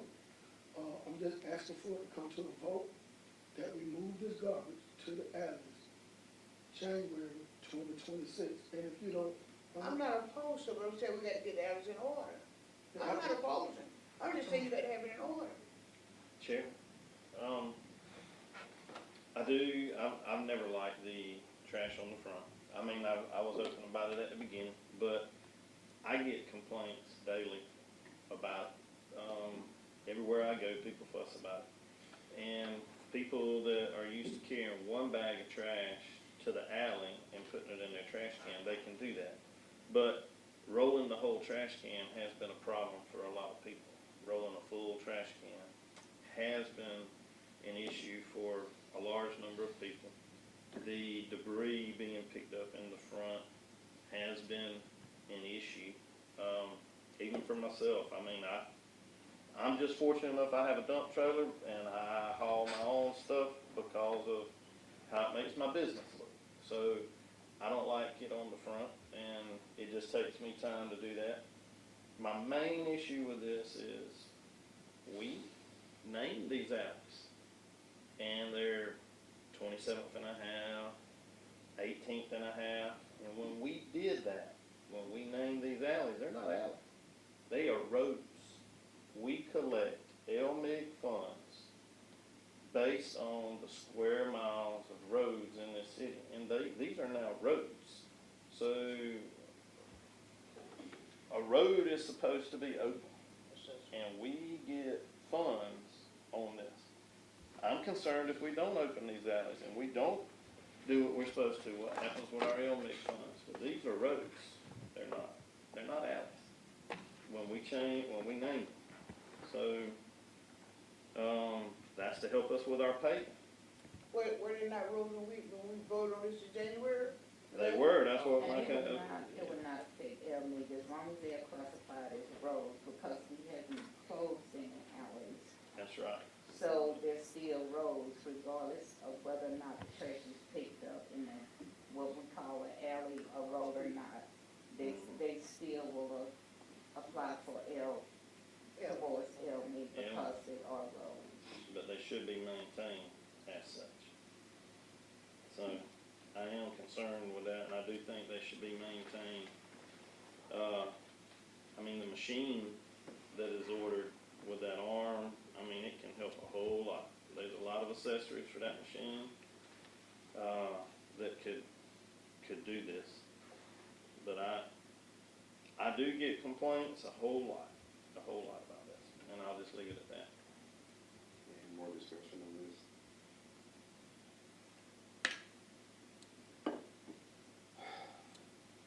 The only complaint I've had, really, and I called the city manager, someone came through and dropped some off the back of a trailer, not a trash can, all kind of water pipes or lines or something, and she said, call back up.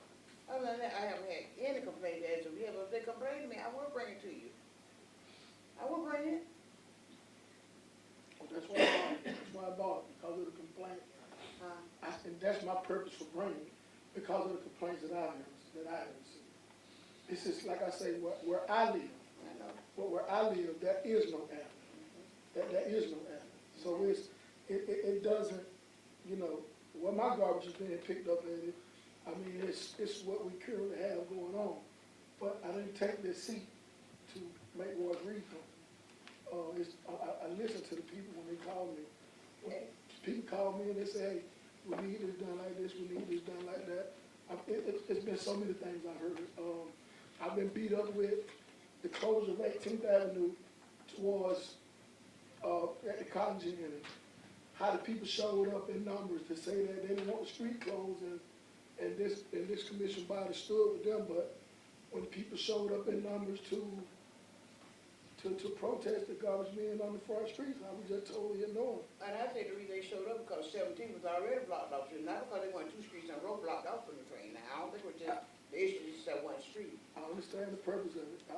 Like I said, the issue was we didn't want the street closed for whatever reason, whether 17th Avenue or any other street that had been closed.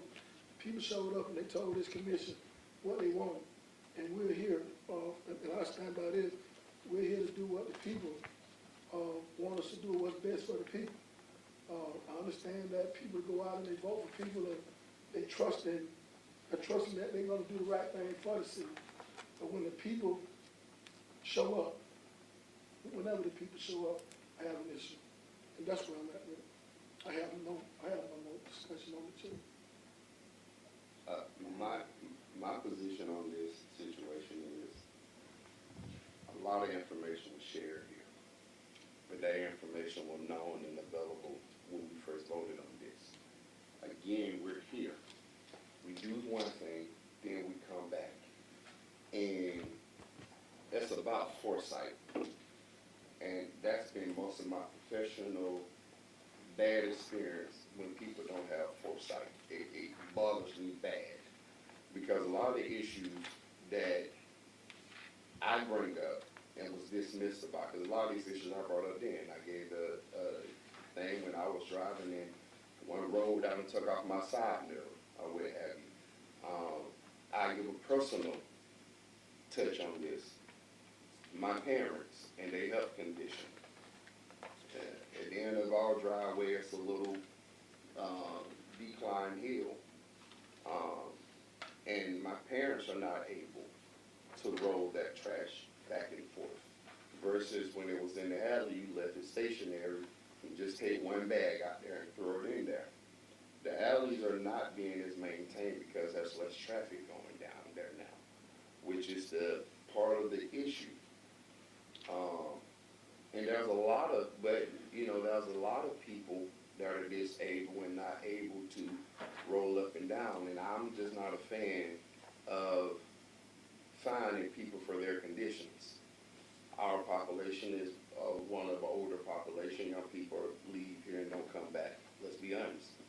And so, what we're doing and what we're penalizing people if we're going to fine them for stuff on the street if they're not able to wheel their trash back in on off days or what have you. And that's not okay. That's not fair or what have you.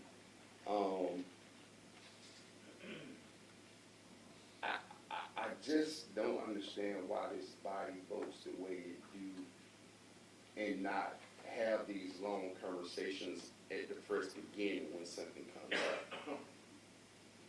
up. And that's why, again, I don't care who brings it. I've seen you all be critical.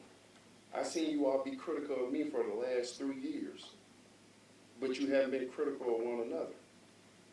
And that's why how this problem gets here, because of somebody that y'all talked to before the meeting, or y'all good with, you're not acting critical of what they bring forward. When our job is to be critical and deliberate on no matter who brings idea for the value, the intent of that ideal. And not because I like this person, I like that person. So we end up here like in other places, because we agreed to something just because the person who brought it forth. And I can count a number of things over the last 3 years we've done that with. Part of the cold stain that we got into earlier. I wouldn't be remiss if we were warned about basically there's still going to be certain people that had expertise in this area, that area versus that area. We voted on something, had to come back, go into executive session to talk about, then come back, got to change our team. But we knew the information, or we did a lot of information to process beforehand. That's exhausting. So I hold on, Commissioner. You and Commissioner Reed went back and forth for a minute. Oh, yes, ma'am. I explained that, go, and that's when you called me back. Okay, no worries. But is there any way I can say yes to all the action items before I leave? No. Okay. There's no procedure. I need to go, You gotta I be mean. there. Yes, ma'am. But we'll see that they're taken care of. Thank you, sir. Yes, ma'am. Yeah. I'm sorry for interrupting, but. No worries. Yeah, you gotta do what you gotta do. But that's just my concern. It's just that particular thing. Where I was never in favor of that, of the trash going in alleyways. And I ask people to vote their conscience instead of looking like if they're gonna be off-centered because they're the only one that voting no on something. Vote your conscience. And that's what I'm particular at for. I think, I don't even know why we enter an automatic renewal contract in the first place, so that may be a learning thing can anybody provide a reason for that? Why we entered a contract to have an automatic renewal, did we get a better rate? What's the purpose of that? Because we need to be. That's the standard way those kind of contracts work. My recollection is 3 years, but you can get out of it at the end of December 31st of any year, providing notice. Otherwise, it rolls over for the term of the contract. It might be 3 or 5 years. I don't remember. But that's OCG's 30 36, 60, 13, that's the way you have to do longer-term contracts. So we've talked about you can't bind one council, or Because another. some of us may not be here in 2026. That's right. Well, So that's the yeah. problem. Well, no, but the law defines the council, not necessarily the individual members. So you have to, rather than bind a new council, you have this out here that the law provides, so there won't be a debt. And that's 3662, 13.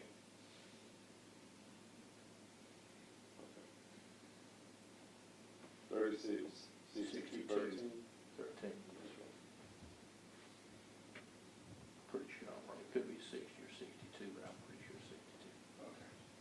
Do we want to proceed? Any other discussion on this matter? All right. Do we want to proceed to vote? It's the motion, I kind of lost track, the motion to Consider cease, and approve. cease to have street collect out, have it all by the alley on, in January 2026. Is that what it is? That's the motion. Can I ask a question? All right, so this would be, all right, so this never was, this was a contract worded for curbside pickup. So the motion just needs to say we're amending the contract or amending the renewal of. We'll have to, I think the city manager have to talk to the provider. If I understood y'all's conversation, they could get their trucks with those sidearm pickup thing. Is that right, to pick up the down the alley? That's Yeah. what they said with the, That's what it said, but you have to do trucks that. they use. If they can't do it, then you'll have to, by October 1 of next year, you'll have to give them a notice, that you're not gonna have them for the year beginning January 1 of 2026. We have to go out for bids. If that's something that they don't provide, we have to go out We're for putting bids. that condition in there, that you're gonna have to, where an alley exists, you're gonna have to pick up on that. Wouldn't it also give them time with this Yeah, year? it would. It'd Wouldn't give it also everybody give them, time. wouldn't it give them time Yeah. to get a truck that's appropriate to go down there? That's true. There are a number of different kinds of trucks. The modern people have them sort of pick up on the side, but they don't have to have but one person. We all grew up when the garbage man rode on the back of the truck, you know, they gave it fun, then they hop off, toss it in there. They're all trying to get rid of that because that's too expensive. So they've gone to this mechanized way. Let's see, the company that picks up now, they have 2 people on the back doing that exact process.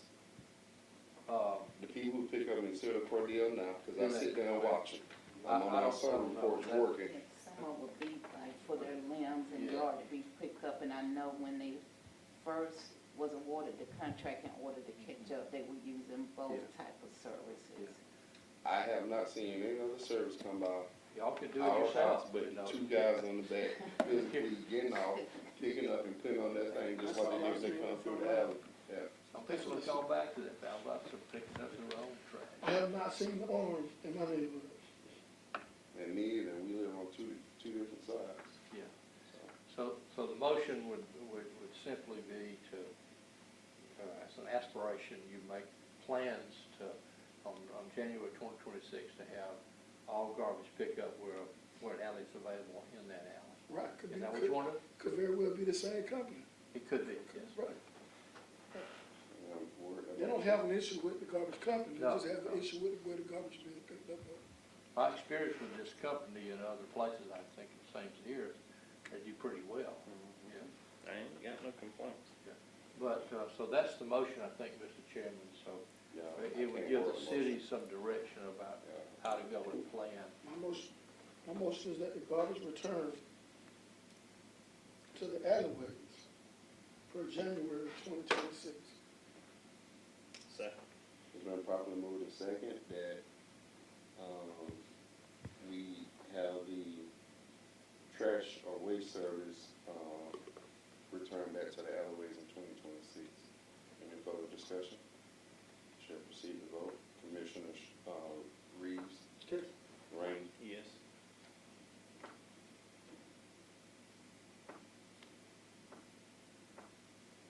this is 2026. Yes, sir.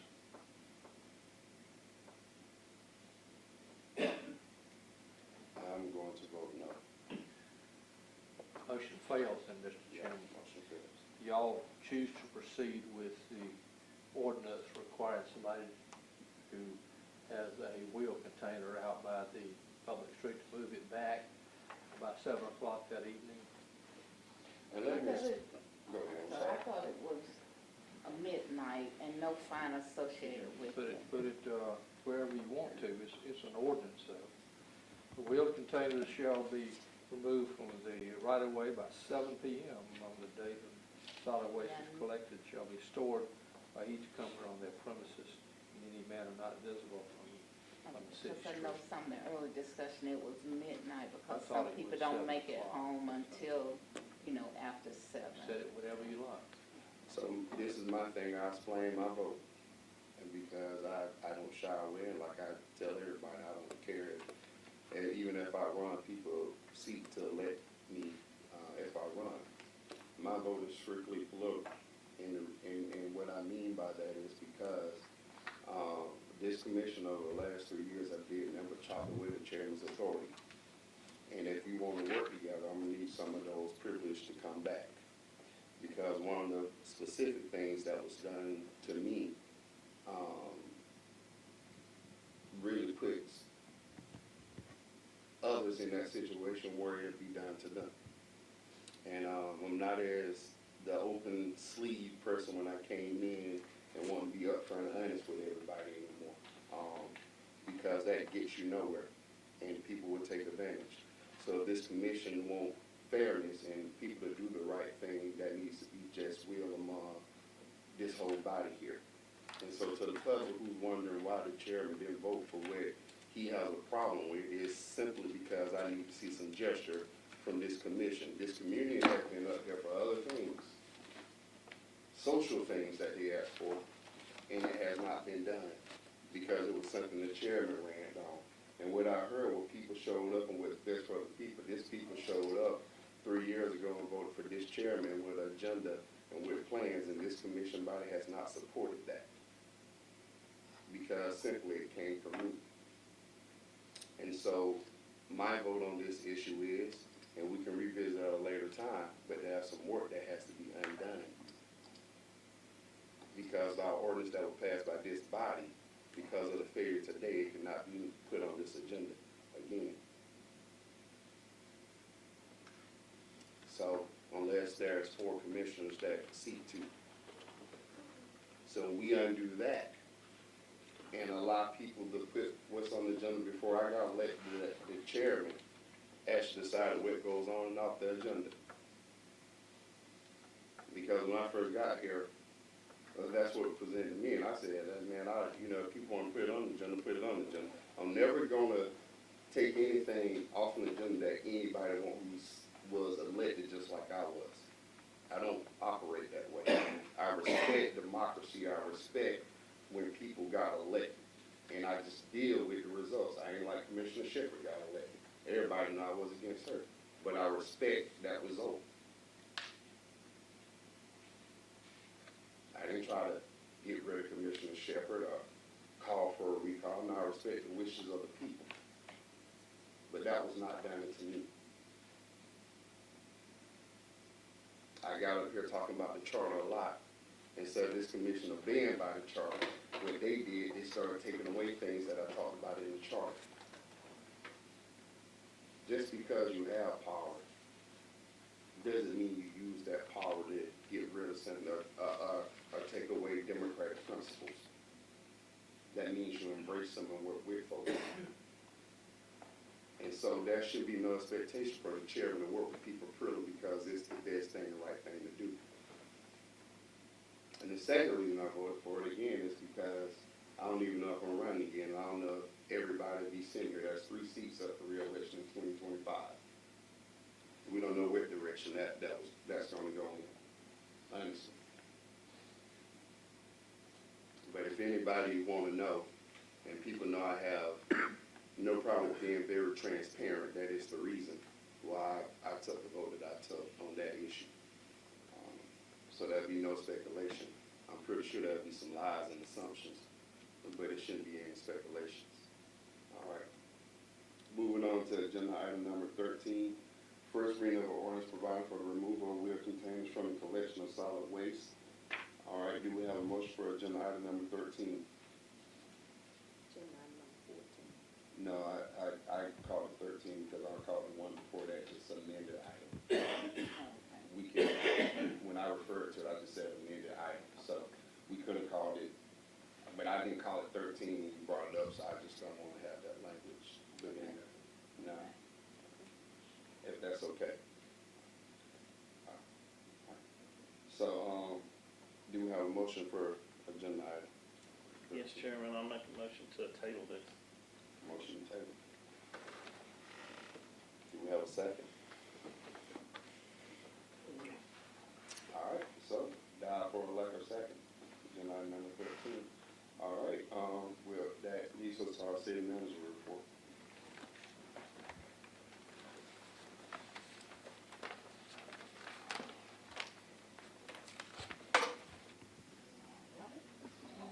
Good morning again. City Manager's Report, November 5th, 2024. Just want to make you all aware of a couple of upcoming events. On Thursday, November 14th, we will have a faith-based organizations ministers meeting at 9:30 a.m. at Community Clubhouse. We are back in the Community Clubhouse. The new flooring was installed and it looks great. So we are using the Community Clubhouse again. On Saturday, November 16th, we have the Falling for Cordele event from 11 a.m. to 5 p.m. You all approved the event permit earlier. On November 9th, from 10 a.m. to 4 p.m., we have a Rail Fan Festival in downtown Cordele. And then on November 19th, we will have a film screening at Lake Blackshear called A President in Our Midst. And so those are some of the upcoming events. And last night I did have the opportunity to briefly attend the community cafe at Sunset Homes, and it was a great event to see the kids interacting and the information that was provided by the police department. Monica Robinson, kudos to her for planning these events. And the next community cafe in December will be held at Clara Scott. Of course, today is Election Day, November 5th, 2024. The polls are open from 7 a.m. to 7 p.m. You will vote in your assigned precincts today. Just want to make sure that all exercise their right to vote. And I met briefly with HR and our current provider, Harmony Community Consulting, regarding implementing a mental health awareness day for employees. And so we will bring additional information to you for on that benefit that we would like to implement for the employees, which we would again like to consider a mental health awareness day. City offices will be closed on Monday, November 11th for Veterans Day. And at this time, I would like to recognize the City of Cordele 2024 veterans. We have Chief Delon Hurd, U.S. Army, Gadden Pate, U.S. Navy, Sergeant Louis New, United States Air Force, Bobby Stennett, U.S. Air Force, Officer Austin Wells, U.S. Army, Lucius Bagley, Lieutenant Lucius Bagley, U.S. Navy, Mike Van Houten, U.S. Marine, John Wright, U.S. Marine, Dennis Bryant, U.S. Army, Gary Hardage, U.S. Army, Lieutenant Chuck Fowle, U.S. Marine Corps, Wes Metter, U.S. Army, Captain Jeremy Taylor, U.S. Army, Joy Jackson, U.S. Army, Tony Power, U.S. Army, and Officer Raines, Air Force. So again, we thank our employees for your service to this country. Next up, a couple of action items, more than a couple. You have a page of action items. The first is to consider and approve the recommendation from Public Works to award the Gateway project to Green Thumb Landscaping. You have a copy of the bid tabulation sheet. So if there are any questions, if I can't answer your questions, Steve can. So moved. Second. It's been properly moved in second. Any discussion? Seeing none, shall proceed to vote. Commissioner Rainey? Yes. Commissioner Reeves? Yes. All right, be a yes for me. Approved. Thank you. The next item is to consider approve the recommendation from Public Works to award the Holden Ponds Reclamation Project to R&D Lawn Care. Again, you have the bid tabulation sheet at your seat.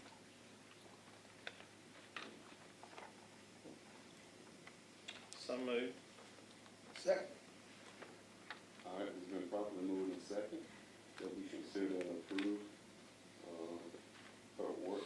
Is this a Holden Pond, right? Yes, for the Holden Ponds.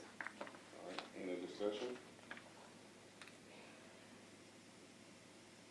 There's a note here on the side of this says no proof of state chemical Oh, that was on the, Gateway project, on the Gateway project. right?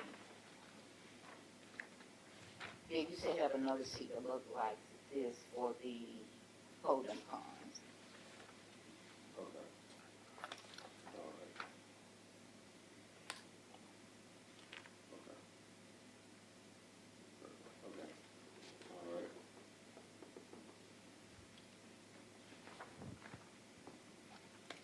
All right, any further discussion? This is digging them out, correct? Digging them out? Yes, each, if you all remember for, on the bid, each pond, we listed the expectations of the scope of work for all of the ponds. So each one is a little different from the other. So it's based on the scope of work that was in the bid proposal. And see, that includes digging, I don't know if it's all of the Holden ponds or some. There were two that we didn't need to do. Okay. And this is going to R&D, Yes. and they're going to provide digging services? My understanding is, he's got an extended track over, which is what it's gonna take to dig them out. I mean, they were the only bidder. We had another bidder that was late. It was after open, but it was quite a bit more than this one. So it's my understanding he's gonna do this with extended arm backhoe, which is backhoe, I mean, a track hoe. So we don't know for sure whether they can do the job or not as well here. Well, they, cleaned them out the other year. I don't know if it's to the extent that you advertise, but, But this is different. From what I understand, this involves something different, right? It's not just cleaning out. right, Well, some of, it's digging out a lot of dirt. Digging, right? It's not just cleaning, it's also involved digging. Yes. Yes. so, And, The city will supply, we're gonna supply the dump trucks. mm, I mean, cause that's gonna have to cut down on the cost significantly. every contract, Yes. because we don't have the manpower. Right. We don't have the equipment or the manpower to do this. Which is why, because this is a lawn care service business, right? From what I understand. That was the company bid on it. Okay. And we don't know if they have the equipment for sure. No, I can't tell you 100% sure. You haven't laid your eyes on, have they did any other work of digging to this level? Not to the city. Not for the city? Not that I'm aware of, no. Well, they dug it out over there, they got it down to the cement over there off of, Joe Wright. Officer Riding 18, 18. and they did it, then they dug it out over on 19th Avenue, between 19th and 13th down there, the holding point down there as well. So they already been doing the work. They've already done this. No, They've this done was it before. last year when they done it before. They've When done they it cleaned Was out. it approved before Yes, it was approved. for R&D to do this? Yes, it was approved last year last year, year before. I think it was last year for them to clean out the whole thing. I'm very technical. So is it cleaning out or is it digging? Steve, could you help me understand? Because we keep using these interchangeable, but they're not the same thing. It's mostly digging out a lot of the sediment that's built up over the years. Okay. And it's noted in the proposal, you know, how far they've got to dig it down to so it will flow into these concrete things, the water wheel. So this is a lot more extensive than what was done before. And the idea of, you said we got another bid in, but it was late. How late was it? It was like 5 o'clock, What time did it supposed to be in? 10 o'clock that morning. AM, and it was in at 5 PM. Do you know the difference between the amount and were they the lowest responsible bidder? Being that they've done the work before on this magnitude? The other bid we got was, they couldn't give us a concrete bid, it was 194,000 with a lot of ifs. To, you know, if they ran across this, if they ran across that, then we'd have to do change orders. But the base bid was 194,000. And what was the R&D bid? 125. Yes, on here, 125.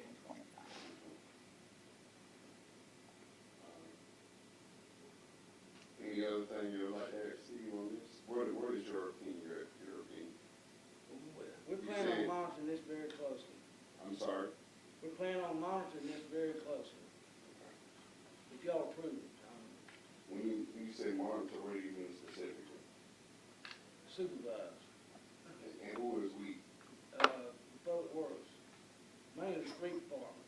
So they're using our dump trucks and then we're monitoring it. Why aren't we doing the job? We don't have an excavator that'll reach far enough to do all this digging that's got to be done. But his lawn service company does. He said he did, yes.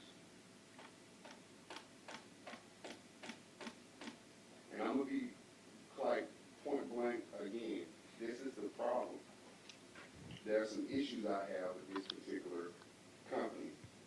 I don't believe some things were done properly in the past with this particular company.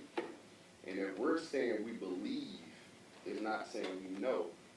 I can't go along with this in good faith, in good confidence. Because you're saying the city don't have equipment, but this lawn service company, because that's their primary service, do? That's what I was told, yes. All right. Anyway, any other discussion?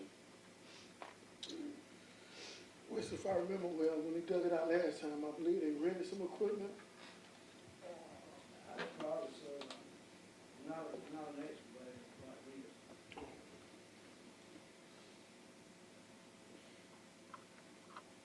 What I'm concerned about someone just saying, yeah, I can do the job, and then it falls back on the city.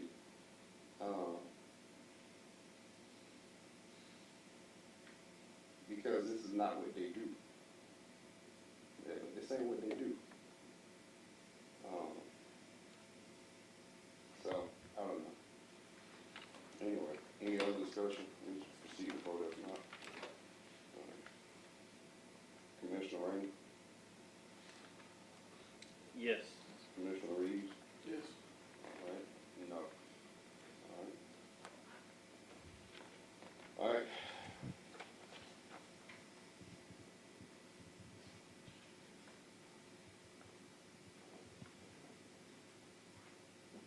Okay. All right. The next item is consider and approve eliminating the utility supervisor position and adding an accounting clerk position. And just background, the utility supervisor, retired October, I think it was October 4th.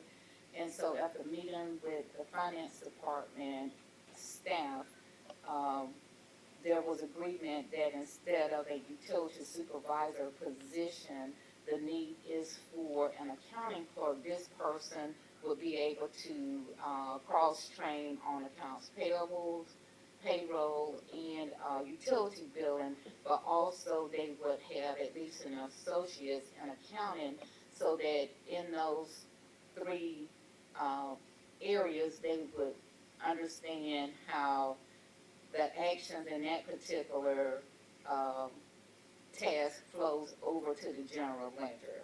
And so that is the reasoning behind requesting to eliminate the utility supervisor position and add an accounting clerk.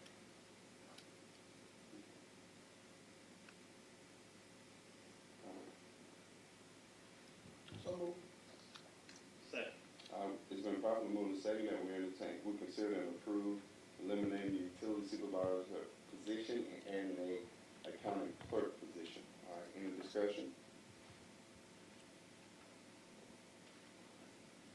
Seeing none, I have a question. So would that mean we would have, how many accounting clerks?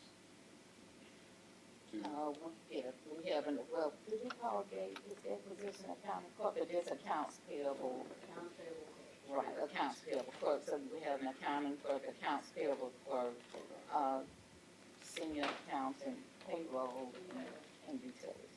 Okay, cool. All right. Any other deliberation on this? All right. Commissioner Reeves? yes. Commissioner Rainey? Yes. All right, yes. Motion carries. Has been approved. Thank you. Next is to consider and approve the 2025 holiday schedule. You have that in your packet as well. So moved. Second. It's been properly moved and second that we consider and approve the holiday schedule. All right, any discussion? Seeing none, we shall proceed to vote. Commissioner Rainey? Yes. Commissioner Reeves? Yes. All right, yes. Thank you. Next is to schedule public hearings for the tax digest. I would like to ask if you all would consider the week of November 18th for those public hearings. Of course, we have a meeting on Tuesday, but I would like to know your availability on Monday and other days of the week. One is because it requires 3 public hearings since we are not rolling back the millage rate. And one of those meetings, we are required to hold it at 6 p.m. And so, you know, if you're available Monday, we can have both meetings on Monday. However, on Monday, November 18th, that is the day, registration day for Cities United at 10 a.m. And so you should have your packet, or you will be receiving your packet, so we will be ready for registration on November 18th. But if you can let us know your availability, again, we are required to hold one meeting at 6 p.m. And once you all approve the tax digest, then we can mail out property taxes.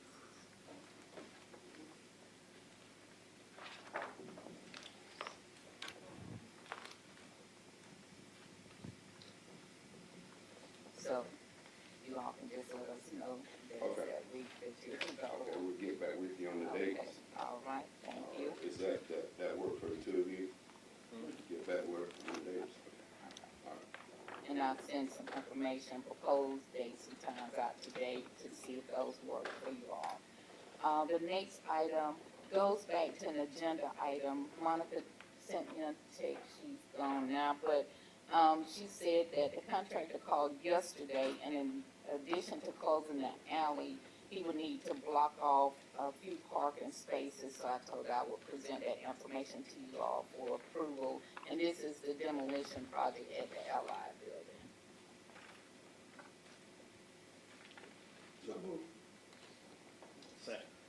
It's been properly moved and second that we block off some additional spaces, parking spaces,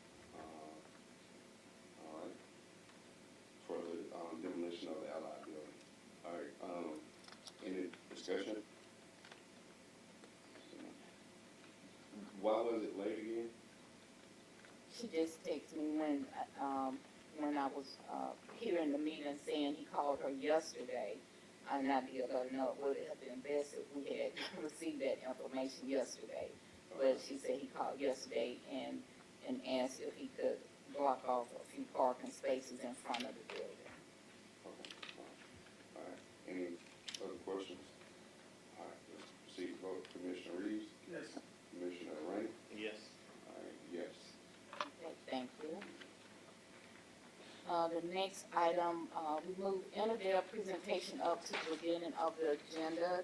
You have their information at your seat for their IT services. One includes just the services itself. The other includes, one includes having a person on site for 3 days, and of course, it would not replace VC3, but the other proposal includes replacing VC3 and providing all of the services that we need, including some of the additional services that they mentioned, and having a person on site 3 days a week. If you all need more time to review these, I can place them on the next agenda, but if not, and you're ready to proceed with a vote, I'm fine either way. So moved. Second. It's been properly moved and second that we entertain or consider and approve Cordele for all IT purposes and services. Any discussion? So, clarifying question, this will get rid of VC3? Yes, eliminates VC3, and all the services will be provided by Cordele, because we are having a few challenges with VC3. And as far as like a person coming here 3 days a week as an IT director, of course they'll probably contract, right? They will be, as Cordele personnel. Brad, who was the person sitting on the end, he will be the person that will be here 3 days a week. Okay. Brad Lavender. Yeah, I know, you got it right there. Yeah.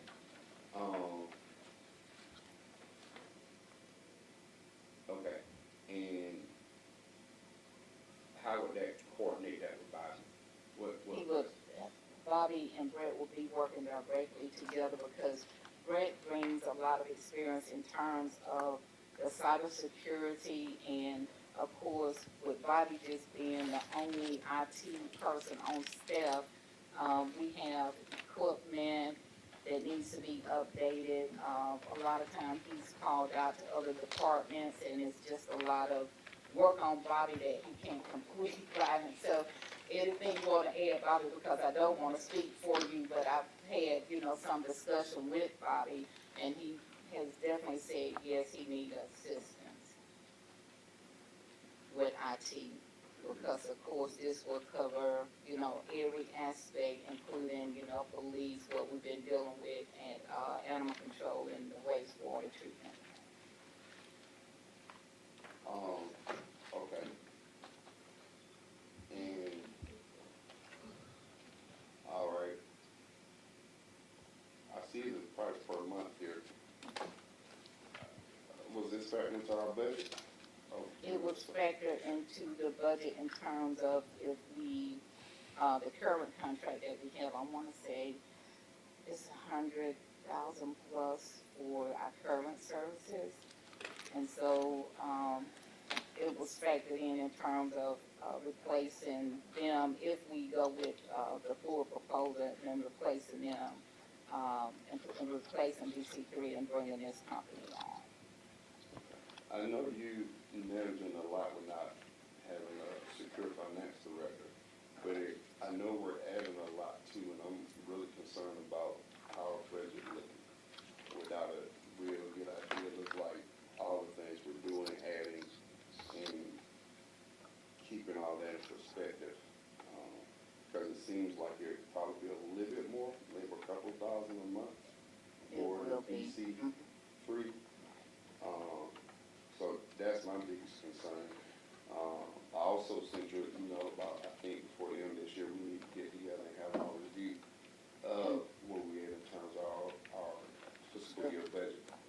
responded and I said, if I remember correctly, we agreed to have one in December. I just need to know if you all wanna have it on the same date after a city commission meeting or schedule just a work session. Any other questions, discussion? All right. Shall proceed to vote. All right. Commissioner Rainey? Yes. Commissioner Reeves? Yes. All right, yes for me. Thank you. And the last item that I have is I will bring forward an on-call policy that for approval because currently we have an on-call policy where employees on call and they receive 18 hours a week, paid at time and a half, and I didn't see where that came before this commission, but I asked David to reach out through GLGPA to see what other cities are doing, and just based on some of the responses that we received, their on-call policy is 1 hour per day, Monday through Friday, 2 hours on Saturday and Sunday, but the employees are paid at straight time because they're not working, they're just on call. And then if they go out or if they are called out, then that's when they will get paid time and a half. And so that's the direction that we need to go in because it has caused a few hiccups with implementing the new salary scale. And so we'll have that information for you, but that's the direction that I think we need to go in terms of an on-call policy, and it will be across all departments.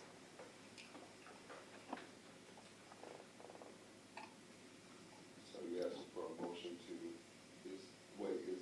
do we have a policy? No, that's why I said I will bring it, I will have it for the next meeting. So that way you all will have time to look at what we currently have and a new on-call policy. So you mean I can sit at home and get paid?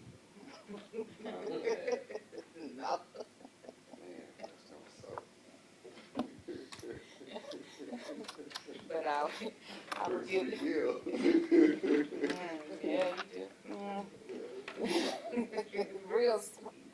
But I go on call this week. but we will have that information for you for the November 19th meeting. And then again, just you have my the schedule of my meetings and events for October.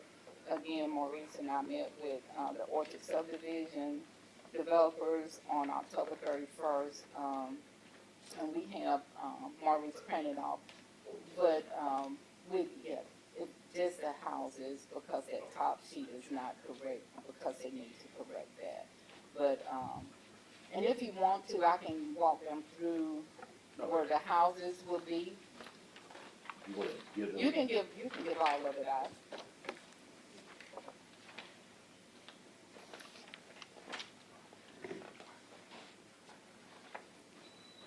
Thank you, sir. And I give the other two, I'll say the other two. Yeah. Okay.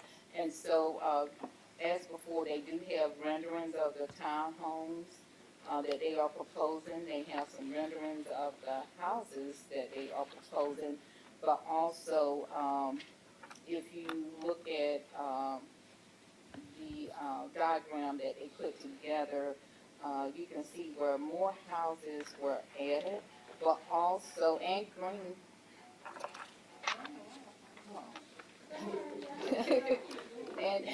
and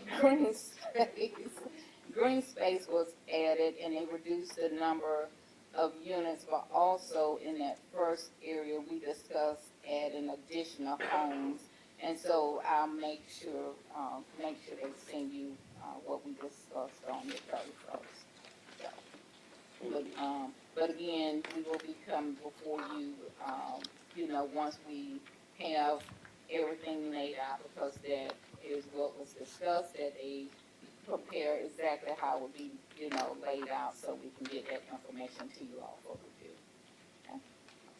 Okay. I do have a question on this diagram. Mm-hmm. This is going right by that holding pond? Yes. So are they buying the house next door? No. They're elongating the retention pond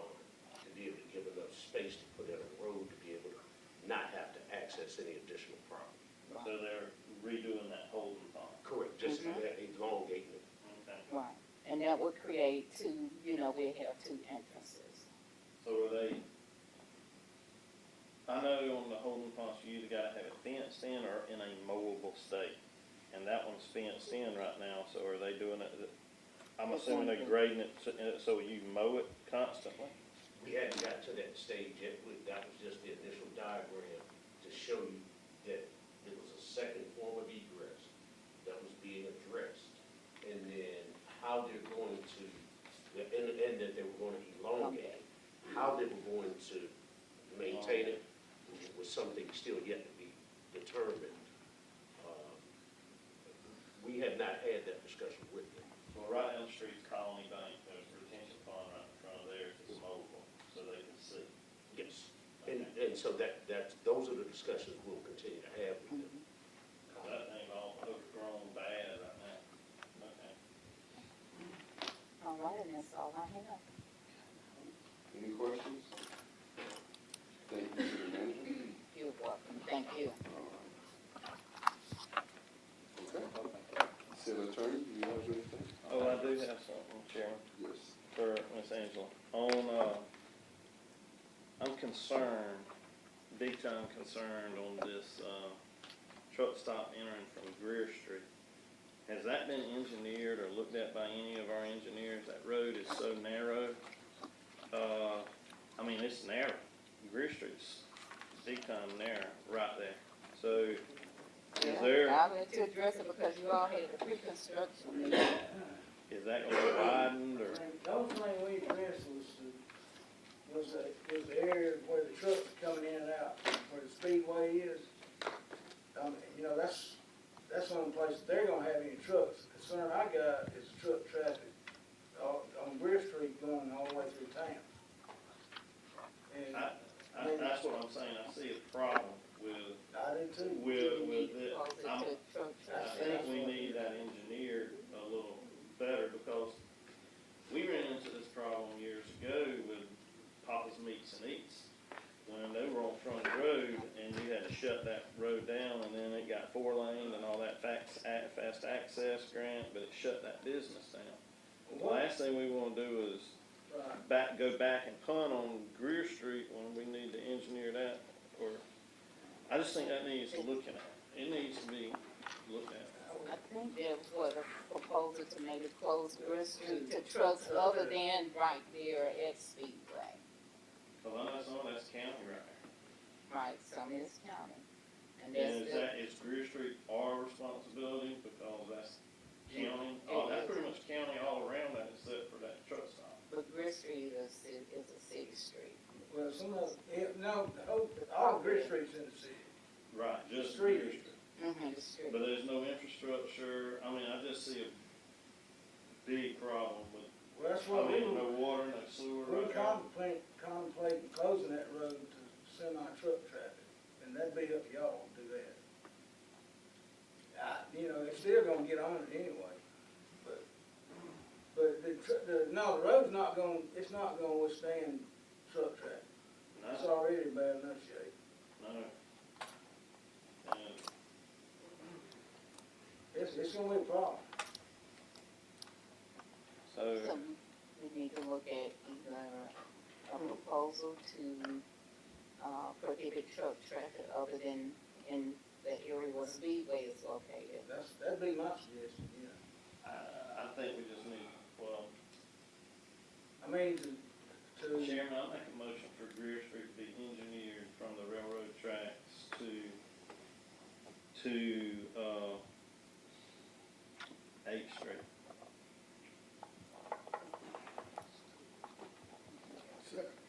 It's a motion to engineer Greer Street Well, from. Steve just is going, I mean, the only way to do it, I know what Hold we're on. gonna say. wait, Hold on. wait, We got a motion. So I won't get confused. All right, we got a motion. All right, so there's a motion and a second that we engineer Greer Street to the specifics that Commissioner Ray said. All right, discussion. Steve, yes, sir. To fix it where it would withhold truck traffic, you have to tear the road up, put about 8 inches of base on it, and then another 3 to 4 inches there doing where they're at now. That's what we'd have to do for the whole road. That's gonna be expensive. Exactly. But I mean, I can get a cost, yes. Exactly. I mean, we got businesses investing in that area, and if Greer Street is our responsibility, that's why I specifically asked if Greer Street was our responsibility. Yes. Because if it's our responsibility, the city has to provide needed development right there for that situation. They're entering, if they were entering straight from 8th Street right there, or 257, but Greer Street, even when we asked Mr. Bill, he said they're putting 4 inches of asphalt down right there, and he was, you know, he said 4 inches, and you just sat here and said it needs 8. Well, I mean, that's the base. The base, yes. He was talking about on top. Yes. What we have to do is, you get a soil engineer to do some samples of what's under that, asphalt on Greer Street. He'd have to recommend, or not recommend, adding base to it, which means just tearing up the road and redoing it. Like they're doing. I'd rather do it now before they open than have to go back and do this after they open. But we won't never get to that. I know. Not before it opens. But that's y'all's request, I'll get us a cost on what the engineer says, what it's gonna take to do it. Any other discussion? Go ahead, sorry. No, I was just thinking maybe we need to get the cost and bring it back, Exactly. for discussion. Because, first of all, where that money gonna come from? Second of all, this is something that should be understood in zoning. That's why I hate to sound like a bean writer, but that's one of the first things I did. I had a guy call in from Texas who did stuff like that and had a whole, what they call a master plan for the city to talk about this stuff like that. And what happens is, we end up in a situation like this because we don't really have a broader vision. Where somebody said they want to come in somewhere, we say, okay, yeah, I would have you, but without understanding, again, it goes back to foresight. I would have it. That ain't my ballpark. You won't have me talking too much about infrastructure. I would have it. But I do know from the same people who always can find money for infrastructure, when there's social programs that the city also needs, there's no money. And I don't understand how we continue. Just don't add up that you keep investing in economic development and infrastructure that will get the money kicking in. Because you can get the money kicking in if you don't develop certain communities and neighborhoods that keep people here. We're investing in financial literacy and education and things like that. They're going to move out of here. So we'll be doing ourselves a disservices. We'll have a lot of nice infrastructure and nobody here to keep maintaining it. So that's where I'm stuck with it. But we don't have no idea how much this will cost. I'm concerned about where we are with the budget because we decided that we'll do a lot of things. And, you know, I don't know. Maybe that's something we can dig into, looking where River Valley could come in and help us out. If they got anything that would help us fund that, but we need to be thorough as far as how we're going to pay for that. Before I think we should commit with it, but that's my 2 cents. I ain't worth nothing about this all. But yeah. Any other discussion? We shall proceed to vote. Commissioner Rainey? Yes. Commissioner Reeves? Yes. No. Any other?